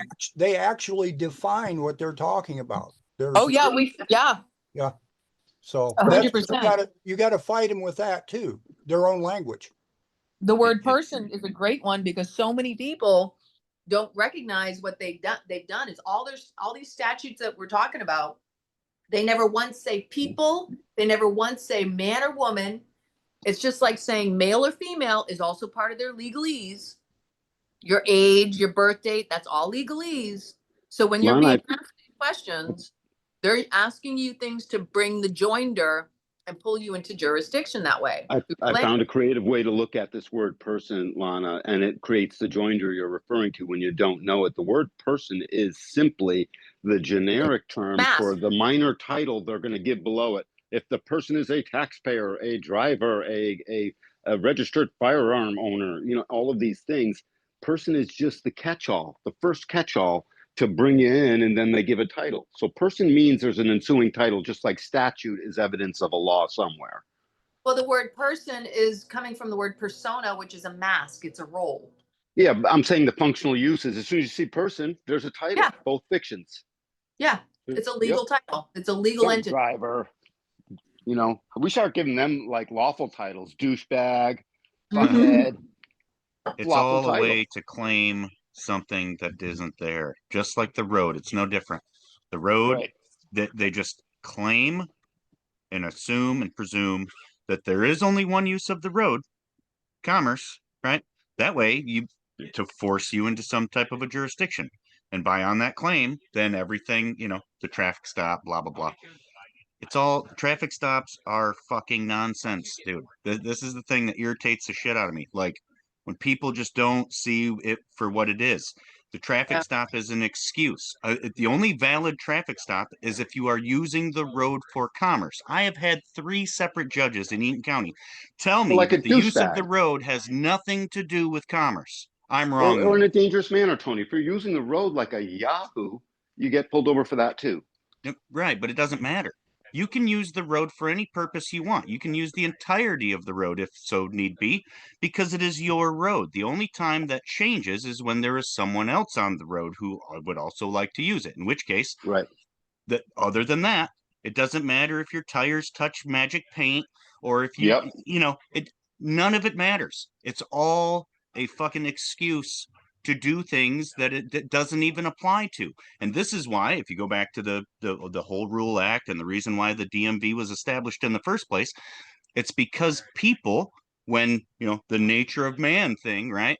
When they use the road for their own gain, the people are greedy. So what's that going to equate to? That's going to equate to anybody out there using the road for commerce running over the rest of us, which was why the DMV was established in the first place. That's why those folk need to be regulated in the first place, so they don't run the fuck over everybody else. That is the purpose. It's just applying all these things that don't apply, just like I said in the chat there. That's like you're up there, at the ATM and you're checking your balance, and then somebody just comes up and arrests you for robbing that ATM. Were you robbing the ATM? No, you were just checking it, but it doesn't matter, does it? Because you're already in jail. So, and that's what it's all about. Just to get to the liens, it's just an excuse to create a case, to file liens and bonds and all this other bullshit. And that's what it's all about. So the more people get hung up on insignificant nonsense, it just shit drives me crazy. Anyway, I yield. It is because essentially what's happening is they're creating a fantasy fictional story based off of fantasy fictional legal entity, legal this, legal that. Legalese is fantasy world. All it is again, person, persona, role, and they're trying to assign and get you to perform all of the languaging. When you start listening and reading, you start to go, holy crap, they've concocted this whole Ponzi scheme of fantasy with no proof, no evidence, no seals, no actual wedding signatures. Everything that they've done is to keep you distracted and on the defense. And so because we were raised with the religious stuff of, oh, everybody's born of original sin, you got to prove yourself worthy, blah, blah, blah, blah, blah. Not all of us. Afraid of authority, the big bad guy up in the sky that's going to judge you. But in reality, what they've done is made themselves the big bad guy. Okay, so, now that we're all adults, I'm sorry, Lana, were you finished? Go ahead. There was one little point I wanted to bring up, was just the fact that if we really want to pull it all the way back to the real root thing, we turn around and go, did you create the earth under my feet? Because this is God's land. God created the earth and made man the custodian. It did not say that God created the state or the police to turn around and dictate and run the show. Okay, I yield. Okay, it's all good that we can see, what's going on. And, we pretty well laid it out pretty clearly what, how our rights are being violated and blah, blah, blah. Now that we're all adults and we can see this, it's our responsibility to say, okay, these guys, I believe it's my responsibility to say, okay, these guys are doing me a favor. They are teaching me how to own up to the reality of who and what I am. Because without that, I probably would have known who and what I am, because I wouldn't have had all that encroachment. But however, we've come to this point, and now people are asleep to this intrusion of our rights, and people think they have no rights. So now it's time to wake up. And I was born into that system where it kind of lulled me to sleep. It's like the frog in the frying pan. So now if I were to take full responsibility, I would say, okay, I've been asleep. These guys are waking me up to the fact that I've been asleep. And they're going to test and try me to see if I truly want to wake up. And so to me, this empowers me to say, okay, I got to learn the law. I got to learn how to stand up for myself, and I got to put it back on these guys because they were born into the same system and indoctrinated in the same garbage. And so I think, you know, we really need to take responsibility for all this shit that has happened by saying, okay, now what am I going to do about it? Rather than continuing to blame and point fingers at those guys for doing all this wrong stuff, which they are, which is good. We need to do that. However, we can't get stuck on that. Well, the guardians of the Constitution is the people, if you read the Federalist Paper 16. I got a question. I want to get some answers here from a couple people. What is your interpretation of the General Welfare Clause of the U.S. Constitution? What does it mean? It means people's rights are protected. That's the Bill of Rights. Well, the general right or the general welfare, is that the same thing as common welfare? Explain, please. Well, if it's the same as common welfare, from what I read, it actually talked about them having the ability to tax certain things to be able to raise funding as well, not just you know, public safety and things like that as well. So Do you think the general, just a question here, do you think the General Welfare Clause means for the benefit of the people? To make it's supposed to. Under that guise, but that's I would definitely say not what it means. I would say it's I'd supposed say to be no. limitations of the government, period. It's supposed to, but the government has like assumed the position of being quote unquote the people and acting as though that they're being the defenders by doing certain things, you know, holding people accountable to running red lights even if there was no accident, or somebody rolling through a stop sign and you know there was nobody there kind of thing. They're like, oh well, you know, has someone been there? It's the hypothetical. Yeah, There it's it the is. hypothetical excuse for everything, which is safety, which is a lie.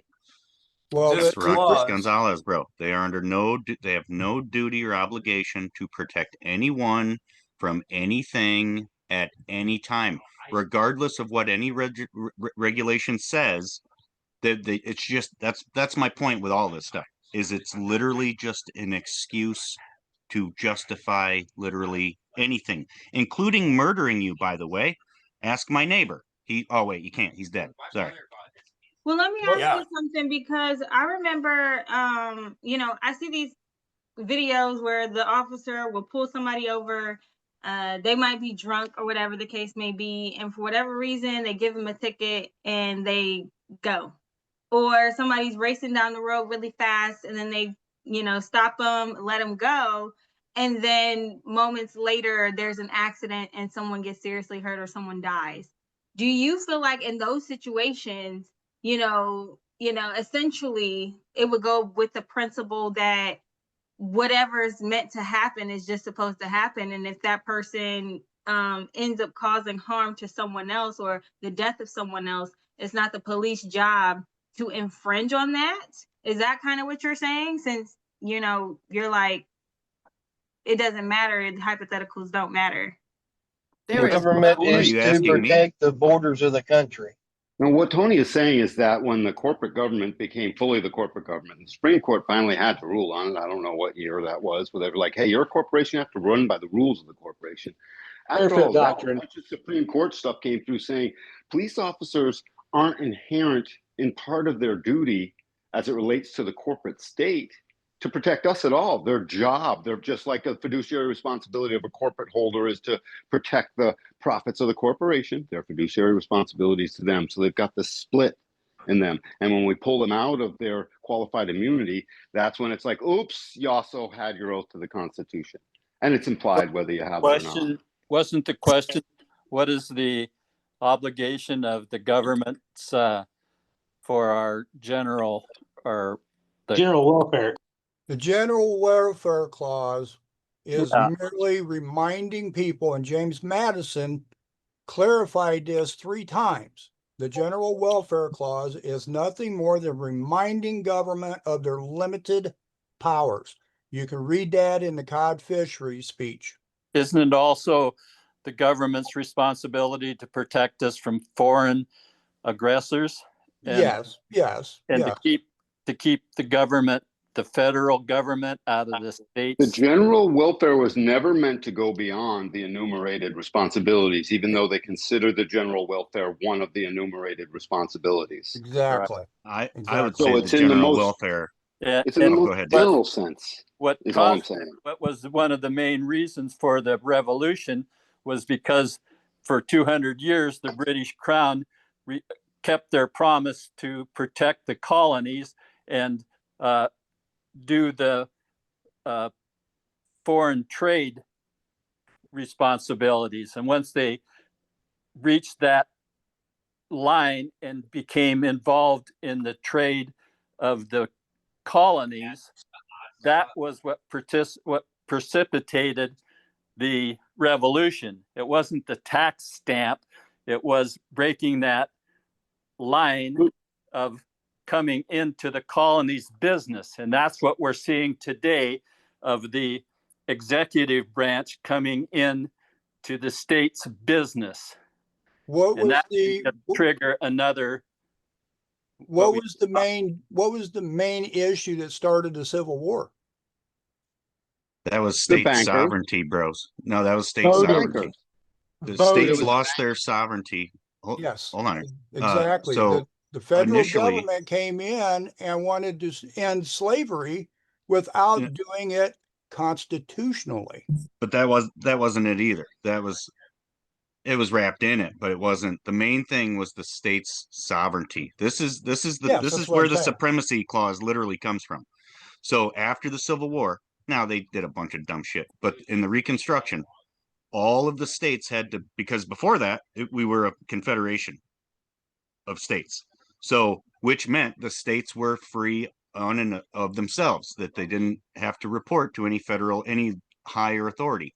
After the Civil War, that was one of the things that they wrapped up in, that is that the South was forced to sign into the Union.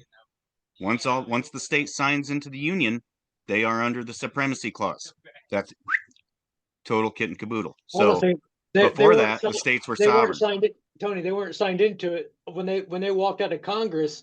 When the 7 states walked out of Congress, that's when the they seceded was created, and then they just kept it rolling as under Emergency War Powers Act Right. in order to keep it rolling. Right. Well, And that was the one thing that they did. There was actually a thing. What the fuck am I thinking? That Lincoln did when he went to England and inquired about the well, it all eventually led to the birth certificate shit. But anyway, knowing that at the end of the Civil War, the South was going to be forced to end the sovereignty shit, because if any one state could be sovereign or claim to be sovereign, then they could secede. And if they could secede, well, so they squashed that shit too with the supremacy clause, which is all of our states have done this over and over and over. They claim that they recognize the Constitution. Well, the supremacy clause, right? And also, that's another thing I wanted to say before I spit it out before I forget. In the Motor Vehicle Code of Michigan, the numbers and genders definition that is derived, I found it in a federal, I think it was UCC 1 or UCC 3, but it's either way, it's all of the states' bullshit that they claim isn't federal stuff is all literally derived from federal shit. All of it. Literally all of it, including that numbers and genders section that I found in the Motor Vehicle Code. Like, so they're claiming that it's all Michigan statutes when it's all federal anyway. So it's just an excuse to not honor the supremacy clause, which is ridiculous, because if you go out and you look at the flagpole, this is the most obvious example in the world. All flagpoles, what's on top? Old Glory, right? And then underneath that, doesn't matter what state you're in, what's next? Oh, your little state, you're the smaller state flag, because the state is under the supremacy of the federal. It's in front of every building, for fuck's sake, and yet nobody knows what the supremacy clause is, or if they do, they certainly don't honor it. So it's just beyond ridiculous to me. The But supremacy clause is not an open book over the states. The supremacy clause only is supreme when pursuant to the U.S. Constitution. We have a 10th Amendment that explains those powers not delegated to the federal government are reserved to the states and or the people. the people, Or that's to the the important people. part. Right. So the That's the important part. supremacy clause only applies to the powers delegated to the federal government. For example, if the states wanted to change the age of being able to be elected president, can they do that? No, because the supremacy clause tells you that the age is described in the U.S. Constitution. So don't be misunderstanding what the supremacy clause is, because if we allowed the supremacy clause to override the states, what use is there for state rights then? Well, that's the whole point. There is none. That's the whole thing with that's the whole thing with the Civil War. Someone should pull up the states clause and read and it. when the states want to, okay, say Michigan tomorrow enacts a law saying that murder is legal. Would that be a valid law? Yes. Michigan doesn't really even matter. No, stop Well, right no, there, it Tony. wouldn't. Michigan would claim that it is. It wouldn't but- be because it violates the right to life. That's why. Stop. Okay, I'm using an extreme example. Hey, Tony, right. when Go the ahead. state enacted to be able to arrest us by way of information, made them more powerful than the Constitution. Right. Especially for things that are not even crimes. Yes, right. So, and here's the supremacy clause. My point on the supremacy clause is when a state, doesn't matter what the law is describing, okay, but when they pass a law that is clearly and blatantly against the federal Constitution of the United States, it cannot be a law, period. This is the supremacy clause. Federal says, yeah, fuck you.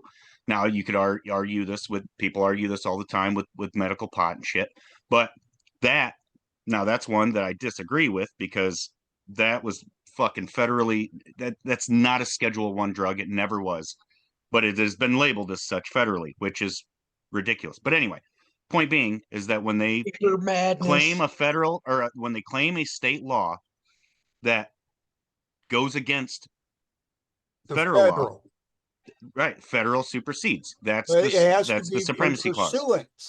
Pursuant is the big... Right, but we're not advocating here for ridiculous, not constitutional shit here. So I get what you're saying, but at the same time, in our context, no, it's the supremacy laws that says that the states cannot fucking pass laws that would be quote unquote federally illegal. And if they do, okay, and it can sit on the books, but it's not valid and it has no weight. It has it's as though it never existed.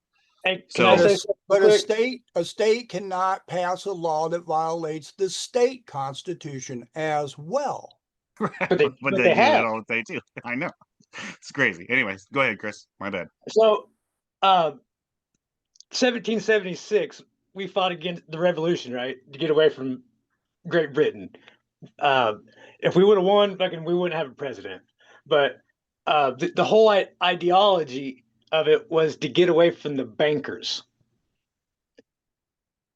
That was the whole point of it. Sure. And the church. Don't forget the church, bro. Yeah. And then they're all the same. If you start we were so bankrupt.